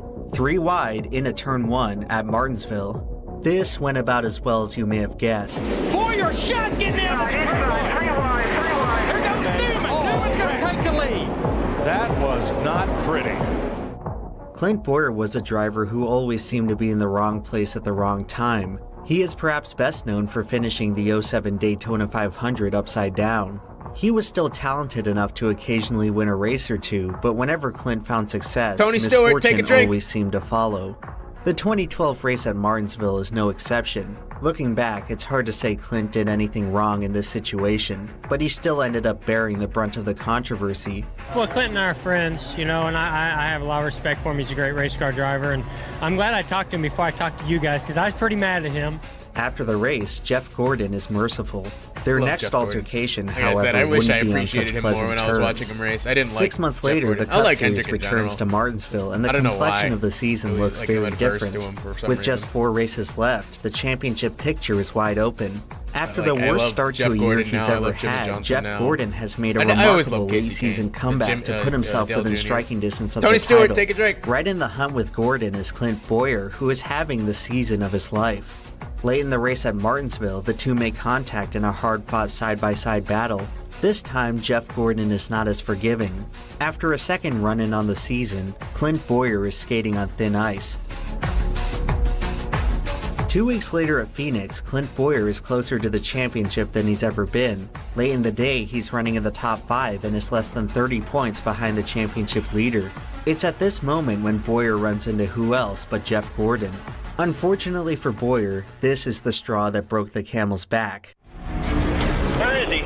I'm getting his ass. He's turning Clint Bowyer into the wall. He basically waited on Clint Bowyer to come around and took him out. It's still surreal watching this back today, nearly a decade afterwards. Jeff Gordon hunted down Bowyer like a dog and erased his championship hopes in one flick of the steering wheel. What ensued was possibly the biggest melee in the history of NASCAR. But for as many punches that were thrown that day, it didn't change the outcome. Clint Bowyer would go on to lose the championship by just 39 points. If Gordon doesn't take him out, it's very possible he could have won the whole thing. Bowyer would never again come as close to winning a Cup Series title. Jeff Gordon is a racing god. He can give and he can take away. It's hard to imagine a moment in NASCAR more savage if you were wondering about Joey Logano, this is why I wanted you to watch this video. Not, there is one incident that tops it, mostly because it came from such an unlikely source. Matt Kenseth comes to the line, finishing fourth, and Matt Kenseth is the 2003 NASCAR Winston Cup Series champion. If I could use one word to describe Matt Kenseth's career in NASCAR, it would be overshadowed. If you asked fans to list off the best drivers of the 21st century, many of them would probably forget to mention him. In 2003, he put together one of the most dominant seasons in recent memory, only to have it continually discredited because he only won a single race. Many have inferred that Kenseth's 2003 season directly persuaded NASCAR to overhaul the entire championship format to make sure that a performance like it could never happen again. So what exactly is the problem with a guy like Matt Kenseth nearly leading the points wire to wire? Well, the thing is that Matt Kenseth was not exactly the most exciting driver. He had a rather milquetoast personality which many considered to be downright boring to watch. But Matt's relative non-intrigue served more as a testament to how good he was at staying out of trouble. He always played it cool with the media and avoided drama like the plague. On track, he was one of the cleanest and most respectful drivers out there. It was really difficult to recall any examples of Matt Kenseth intentionally wrecking someone in a race. On the very few occasions he did end up in an altercation, he always seemed to take much more punishment than he dished out. So remember Brian Vickers from Chapter 1? Well, getting revenge on Tony Stewart must have awoken some kind of demon within him, because later that season at Martinsville, Vickers went on possibly the biggest rampage in NASCAR history. Throughout the race, Vickers takes out Regan Smith, Montoya, Jamie McMurray, and then starts beating and banging on Matt Kenseth, who at that moment is battling for the championship lead. Kenseth tries to put an end to Vickers' reign of terror by punting him out of the way, but that only makes him the sole target of the wrath. Just a few laps later, Vickers plows into the back of Kenseth, who goes on to finish outside of the top 30. Not content with just one act of vengeance, however, Vickers would take out Kenseth again 2 weeks later at Phoenix. Needless to say, Matt Kenseth didn't end up winning the championship this season. Keep in mind, this happened just 1 year before Jeff Gordon cost Clint Bowyer the championship at the same track and nearly started a riot. After Vickers did the same thing to Kenseth, this is what Matt had to say. It's just unfortunate, but we'll just move on, keep working on it, and hope to have a better week next week. That's just the kind of guy Matt was. It was that hard to make him mad. They don't make you like you anymore. In 2013, Matt Kenseth departed from longtime team owner Jack Roush to race the 20 car for Joe Gibbs Racing. The driver he replaced was Joey Logano, who is far and away the most controversial driver in the sport today. And boy, Tony Stewart. And Tony Stewart. Is after Logano. What the hell do you think I was mad about? Dumb little runs us clear down to the infield. He wants to about everybody else, and he's the one that drives like a little I'm gonna bust his ass. There's just something about Logano that really rubs people the wrong way. I love Tony Stewart. He was at one point the most highly touted NASCAR prospect ever, literally earning the moniker of the greatest thing since sliced bread. The immense amount of media hype surrounding his rise through the ranks made it tough to root for the guy early on. It didn't help that his racing style got on the nerves of many fans and drivers. When you get right down to it, Joey Logano is a dirty driver. When the chips are down, he will resort to cheap tactics if that's what it takes to win. He'll block someone with a huge run and risk wrecking the whole field. He'll slam someone into the wall if he knows they're going to pass him. He'll move a 53-year-old Mark Martin out of the way rather than going through the inconvenience of racing him clean for the win. I got dumped. flat out just drove straight in the Yeah, corner. damn is right. It's the same thing. Somebody throws a stupid block that's never going to work, wrecks half the field, and then goes, You know, I'm tired of these guys Tony doing Stewart. that stuff, and especially out of a kid that's been griping about everybody else. He's run his mouth long enough. He's sat there and done this double standard, and he's nothing but a little rich kid that has never had to work in his life. Being a recklessly inconsiderate driver isn't necessarily a bad thing, but the difference between Logano and someone like Dale Earnhardt is that Joey doesn't own it in a cool way. He still likes to carry himself as the innocent babyface All or who's nothing never is done right, anything honestly. wrong. That's a good way to put it. I'm sure that off the track, Joey Logano is a really great guy, but when he gets behind the wheel, it's hard to find a driver less likable. Middletown, Connecticut's Joey Logano wins the Daytona 500. By 2015, the hatred for Joey Logano was reaching an all-time high. He's having the best statistical season of his career and looks poised to take the championship. One of his biggest challengers for the title is Matt Kenseth, who has won 5 races through 28 events, the most in the series. In a playoff format where winning races is practically the only thing that matters, the season's winningest driver has a pretty good shot to take the championship. The drama begins at Charlotte. Joey Logano wins, locking himself into the next round. Matt Kenseth finishes almost dead last after wrecking early, putting himself in a virtual must-win situation. The next week at Kansas, he's looking to do just that. He's dominated the race, leading more than half the laps in the event. The only other driver who's been able to contend with him all day is Joey Logano. Now let me reiterate here that Joey is locked in to the next round.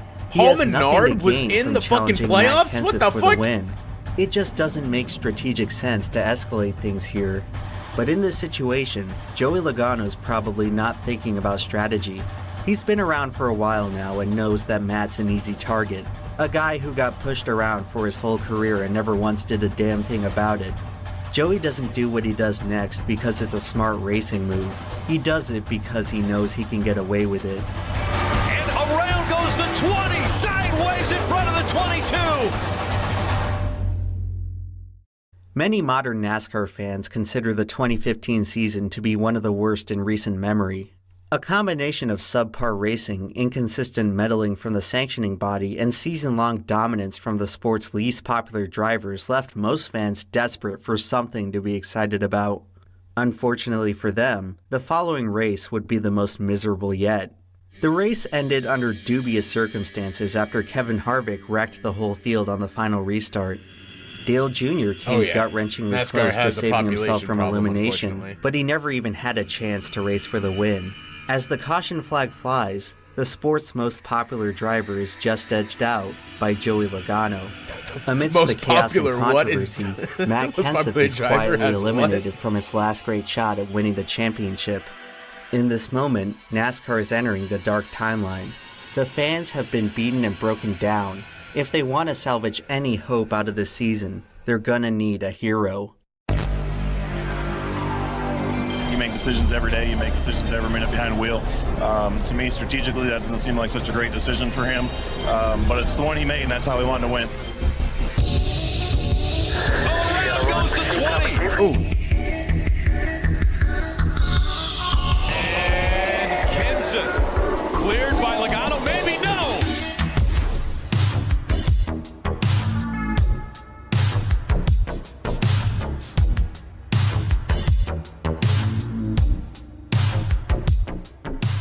Statistically speaking, there's no doubt that Joey Logano was the best driver of the 2015 season.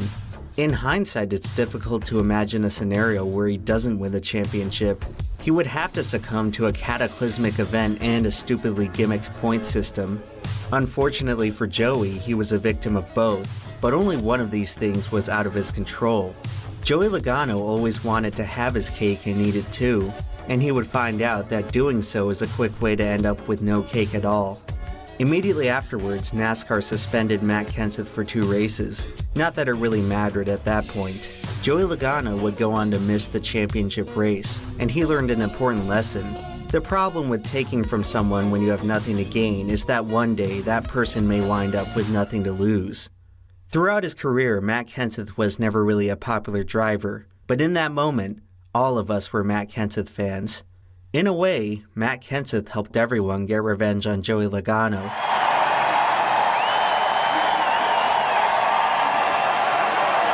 Well, unless you were a Logano fan, but nobody really cares about them. Oh, man. Revenge tells many different kinds of stories across racing. Stories about greed, ego, respect, legacy, change, chaos, and justice. These stories are all unique in their own right, but most of them end in the same way. The story of revenge is ultimately a story of forgiveness. Although revenge can provide us with some of the most captivating moments in auto racing, there's a reason it's ultimately rare. In NASCAR, vengeful vendettas inevitably leave behind a trail of wrecked race cars, poor finishes, and shattered dreams. In the game of revenge, everybody loses. Most drivers simply choose not to play. So the next time you're on the road and feel like carrying out your own piece of revenge, it's probably best to just turn the other cheek.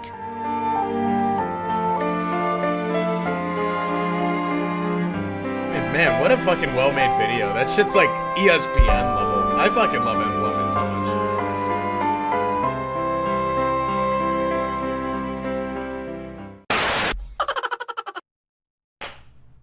Yeah, so a thing about NASCAR and empty seats. So obviously there's an issue right now with a population problem, and the fans are iffy on if they want to keep supporting the sport or not, because the racing right now is not great.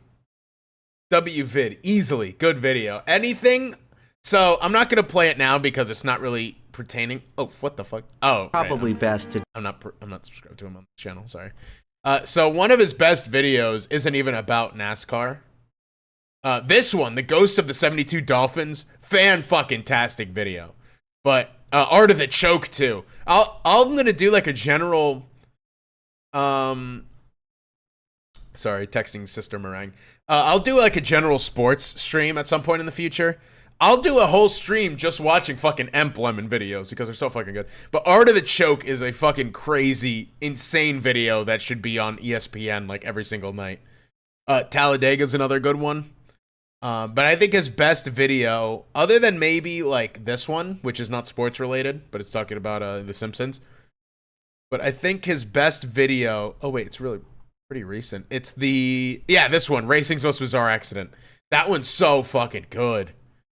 It's so fucking crazy good, but it's not like NASCAR related, so I don't want to go into it right now. But all of his stuff, if you guys are not subscribed to Lemon, you guys are seriously missing out. He makes such good content on everything. But he has become one of the best motorsports YouTubers, just between all of his NASCAR videos and like the Le Mans here. I think he kind of sounds like Alien from Smiley, or Alan. No, great. Now that's all I'm gonna be thinking of when I watch his videos from now on. Like, oh, sorry, slapped my microphone arm pretty badly there. Even if you don't want to watch about sports, like you have Rogue Waves, which is a good video. Mac Tonight is a fantastic video. Like I said, the Homer's Enemy is a fantastic video. Sympathy for the Villain, all of them. Just like I don't even care about like WWE, but I watched his video on Monday Night Raw and I was upset that I missed out on it in the early thousands. The SpongeBob video is pretty good too, actually. But like I said, I don't want to get into any of the like the non-NASCAR ones because it's not NASCAR and that's what the stream is about. He's so good. He's one of my favorite YouTubers. I love Lemon so fucking much. He's so fucking talented.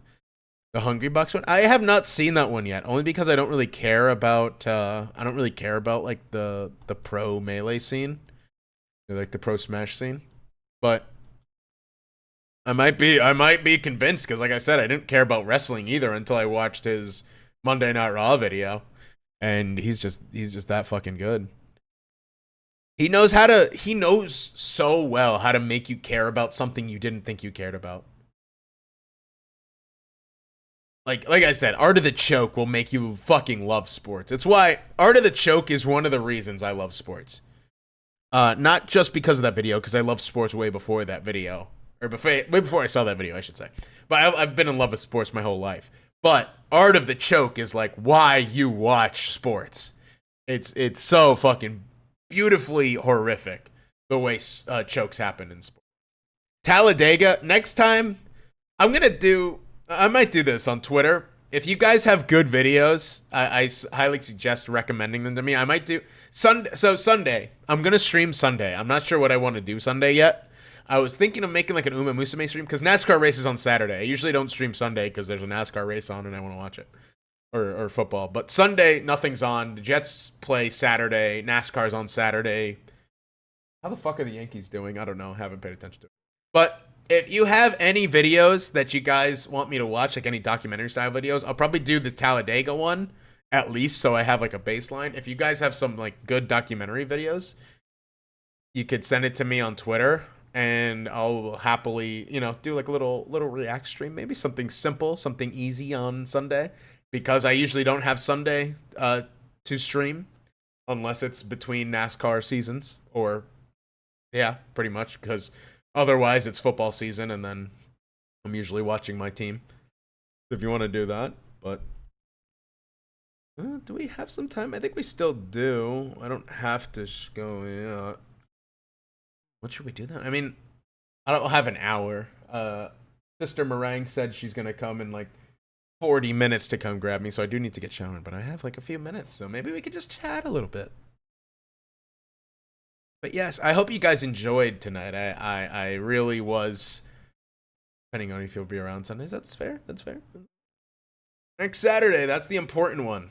Saturday is Daytona. I am very excited about Daytona. The night Daytona races are usually really good. The last few years they've been fantastic races, so I highly would encourage you if you are not already free.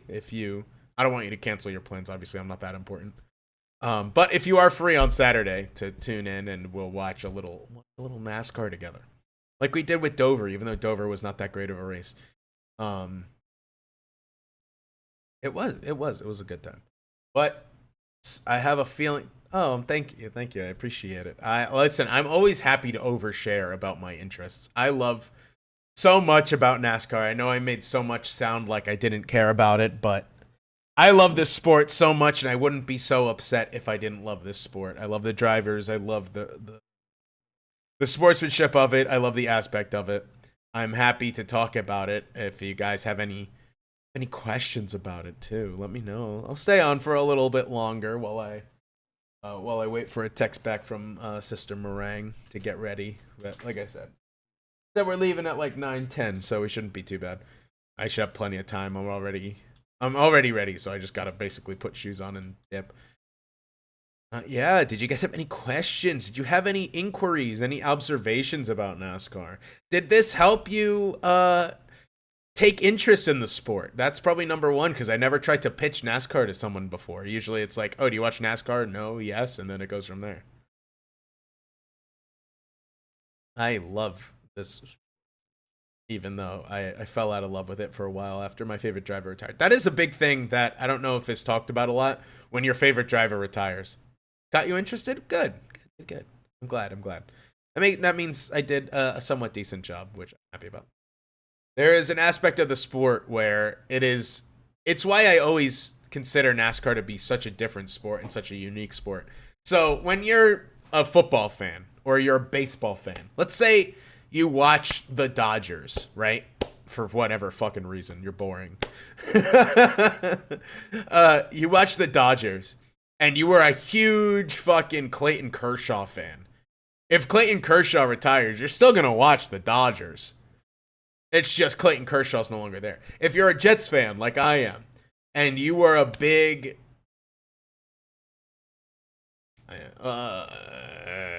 fucking Bilal Powell fan, and when he left the team, you're still gonna watch the fucking Jets, you know? Like Braylon Edwards. I fucking love Braylon Edwards, but or Darrelle Revis, probably the best example. Once Darrelle Revis left the team, you're still a Jets fan. But when you retire, like a NASCAR driver retires, you are basically a free agent. Because it's like, well, now I've been rooting for this guy for X amount of years or whatever. Now I need to go find someone else to keep me invested. And that's the issue I went through when Tony Stewart retired. Because Tony Stewart, you know what? Let me pull up his last win, because that was 2016. And it was a good fucking finish.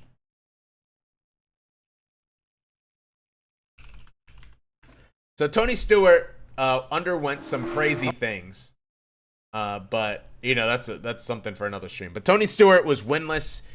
He won a race in 2013, I believe. He won a race in 2013, and then he did not win another race since.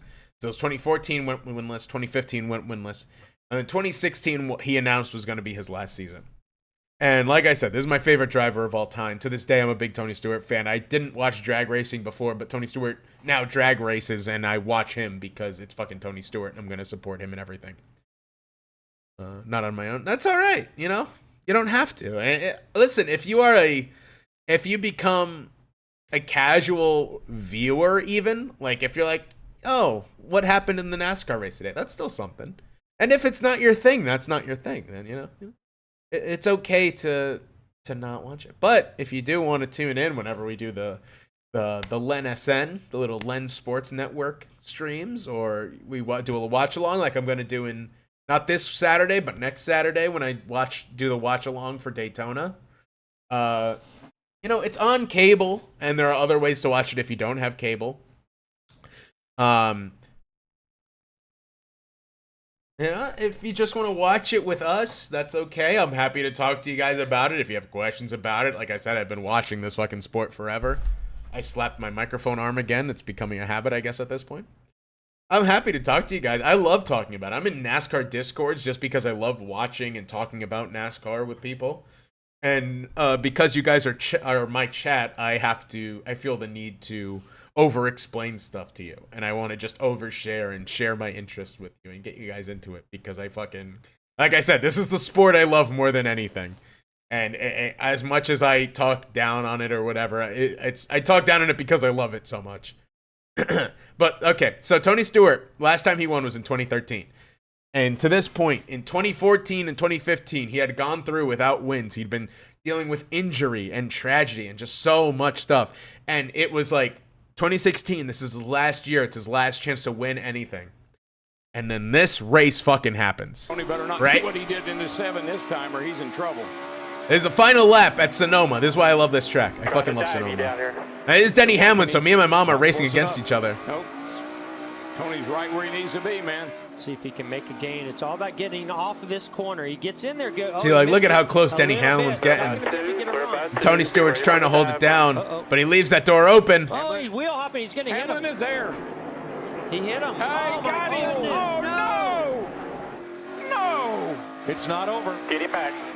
Denny got in there and wheel hopped. I don't think he meant for that to happen, but then he made contact with Tony. I think Tony was also pretty loose getting in there. Well, that was what happened to Tony lap before, you know, when he got loose into 7 and that allowed Hamlin to close up. Hey, this thing's not over, guys. Watch what happens into turn 11 in this heavy braking zone. Did that 4/10 behind. Trying to pull away. Almost half a second ahead. I think Tony used up his stuff. I mean, we knew he was having, you know, issues Here we go. with the car.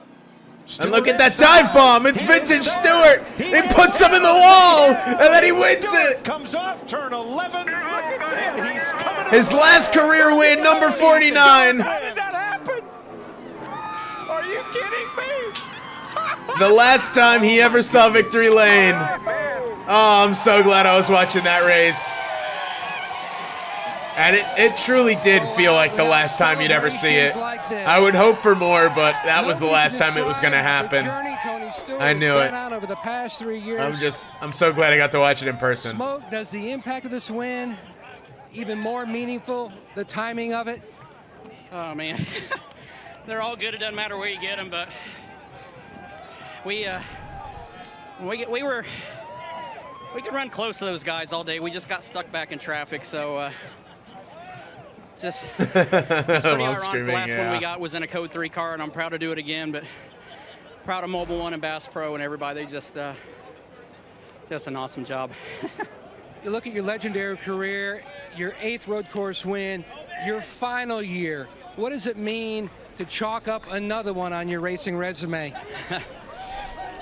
Especially at a place you're going to for your last time, that means a bunch. So it's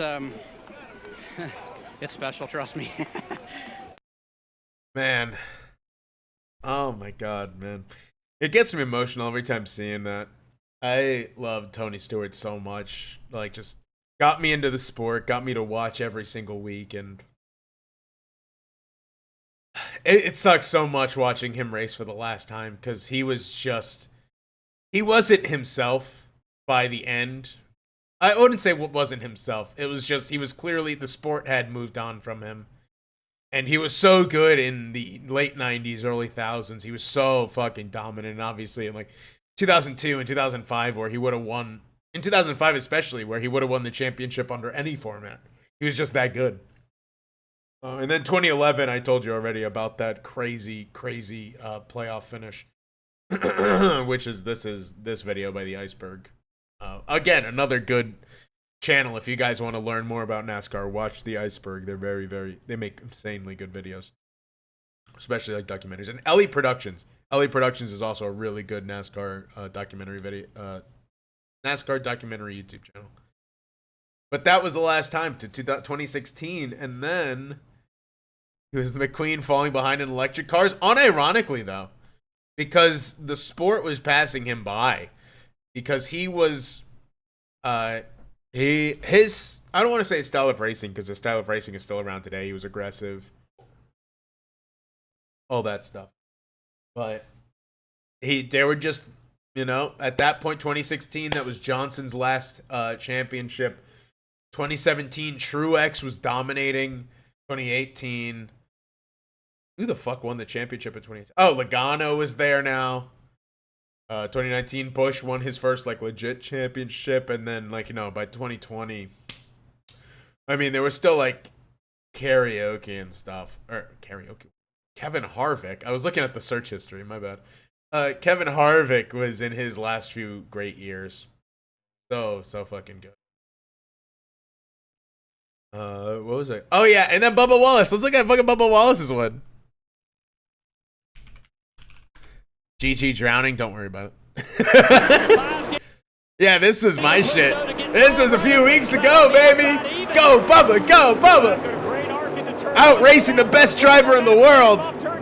Look at that side by side with him. Look at that fucking car go. Look at that 23, man. 23 to the lead. Larson won't be able to do the crossover down the back straightaway. Calm behind, surprisingly pretty calm for the front 10. You see Blaney jump out of line, but it's Larson and Bubba. Oh, got a crash in the back. There it is. There's the big wreck. Oh, wait. Oh, I don't need all this. 45, though, and the 22. Several cars getting damage. And the 54 trying to get it stopped. He's like, I got $1 million here, guys. Just let me get slowed down here. But Reddick gets caught up in that. Yeah, Reddick's choice. All right, so we'll jump ahead to the last restart here. Overtime number 2 All right. in the Brickyard 400. So, it was 9 years, baby. 9 years and like a month, I think.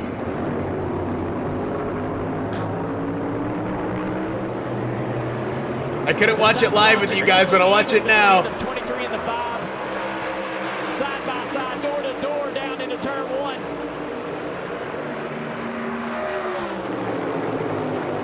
Look at how well he hugs that grass line. Right there with Larson. Bubba Wallace gets it done again. But he was on fuel. He was on running on fumes. Will we stay green? Do they have the fuel? Those are the big questions. If they can get back around to the white flag, the next flag will win the race.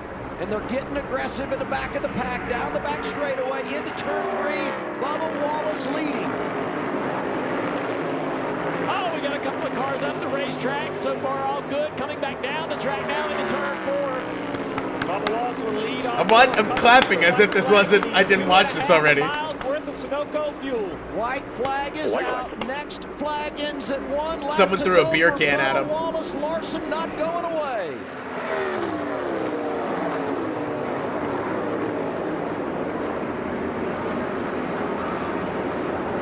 Trying to win his way to the postseason. Still 5 back and have a small run. Be ready for the late time. Larson with a bit of momentum down the back straightaway. It's not going to be enough. Does Bubba Wallace have enough fuel? Hamlin is around Byron for 3rd. Look at him go, man, in that fucking big Chungus casinos. 23 make it. They were both so close. Here they come off of turn 4. The Brickyard belongs to Bubba. Wallace wins at Indy. And he's going. He fucking got I don't care. That's weeks ago, man. I still love this fucking shit. Oh, I love it. It's so good. What a fucking win for Bubba. I'm so happy. I'm so happy for him. You've been through so much shit just to win this. It was so crazy. You got a crown jewel win. Toyota wins the race. Toyota wins the in-season challenge. Ty Gibbs. Look at all the guys bumping him too. He's so popular in the garage. This will be a popular victory in the garage. Gilliland gives him a little nudge. Hamlin gave him a nudge his in his car. competitors. Blaney, of course, is going to give him a bump. They're like best buddies. Friends. Ryan Blaney. Bowman's going to give him a bump. Really happy. What a job by the field. We had a little bit of a yellow the first time. Briscoe gives him a little love. Shoving, but they found a way to finish this thing under green. Chase Elliott, John Hunter, Bust Carson Hocevar, and wins his way. Suarez gives him a bump here. SVG comes up and Gisbergen gives him a little love tap. He rides him all the way to the end. Yeah, look at that. Everyone loves this guy. I remember when they started 2311, and Michael Jordan very aggressively said a few years ago at Daytona. Oh, man. Wow. But what are they going to say now, baby? Let's go! Always got a chip on his shoulder, you know it? He's a father. His mindset has changed. And I go back to Michael Jordan at Daytona prior to that. Oh yeah, Michael Jordan owns his team, if you didn't know. And look at this burnout. This dude's been waiting on it for 3 years. And they continue to deliver.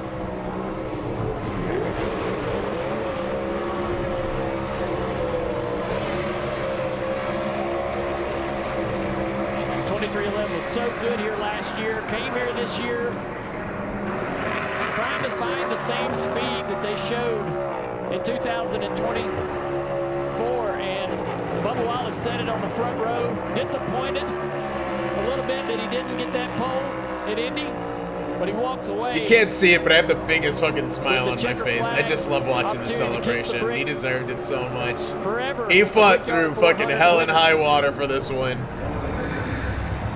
You got a Brickyard is so crazy. First on Sunday for Bubba Wallace. Turned a front row start into a trip to victory lane. Third win of his career. Got it done at Talladega and Kansas prior to today. 9th win all time for 2311. I ordered this. I don't care. The diecast costs like $90. I fucking ordered it immediately.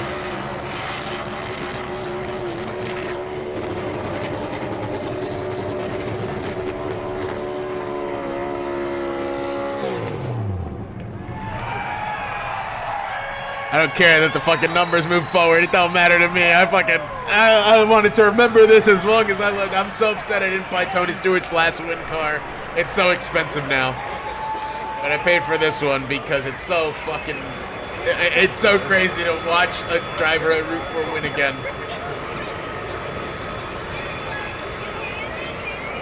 Here's Marty Snyder. Yeah, that's enough. But oh my god, it was such a fun night. And I was on the phone with Mama Meringue and Sister Meringue, and we were all cheering, and we were getting like teary-eyed because, like I said, it's been 9 years since I watched my favorite driver win, and just getting to experience it with my family and all that. It was so great. I know. The only thing that sucked about it was not getting to be with Papa Meringue, because I know he would have been very happy about it too. Getting to experience me watching my favorite driver win again. It is now 8:50, and I got like 20 minutes to get ready. So I'm going to send you guys off somewhere. Thank you guys for tuning in. I hope I was able to provide some information on NASCAR that made you interested in all this good stuff. I am happy, like I said, if you have any questions or any concerns or whatever else you may have, please DM them. And then also submit some stuff for the funds on Sunday. Like I said, I don't know how long I'll stream Sunday or whatever. We'll see how I'm feeling, but I would like to watch some interesting things. But for now, I'm gonna send you off somewhere else. We'll see who's online right now. Ami is on. I think I'm gonna raid Ami in a second. So, have a good night, everybody. Thank you for stopping in. Send a few videos, please do. Just either on Discord if you have me, or on Twitter. My DMs are open if you want to submit something. Thank you guys so much for tonight. And I will see you all on Sunday, potentially. Have a good night. Have a good Saturday. And I will see you next time. Good night. Bye-bye. Good night, Sour Tarts. Love you guys. Bye-bye.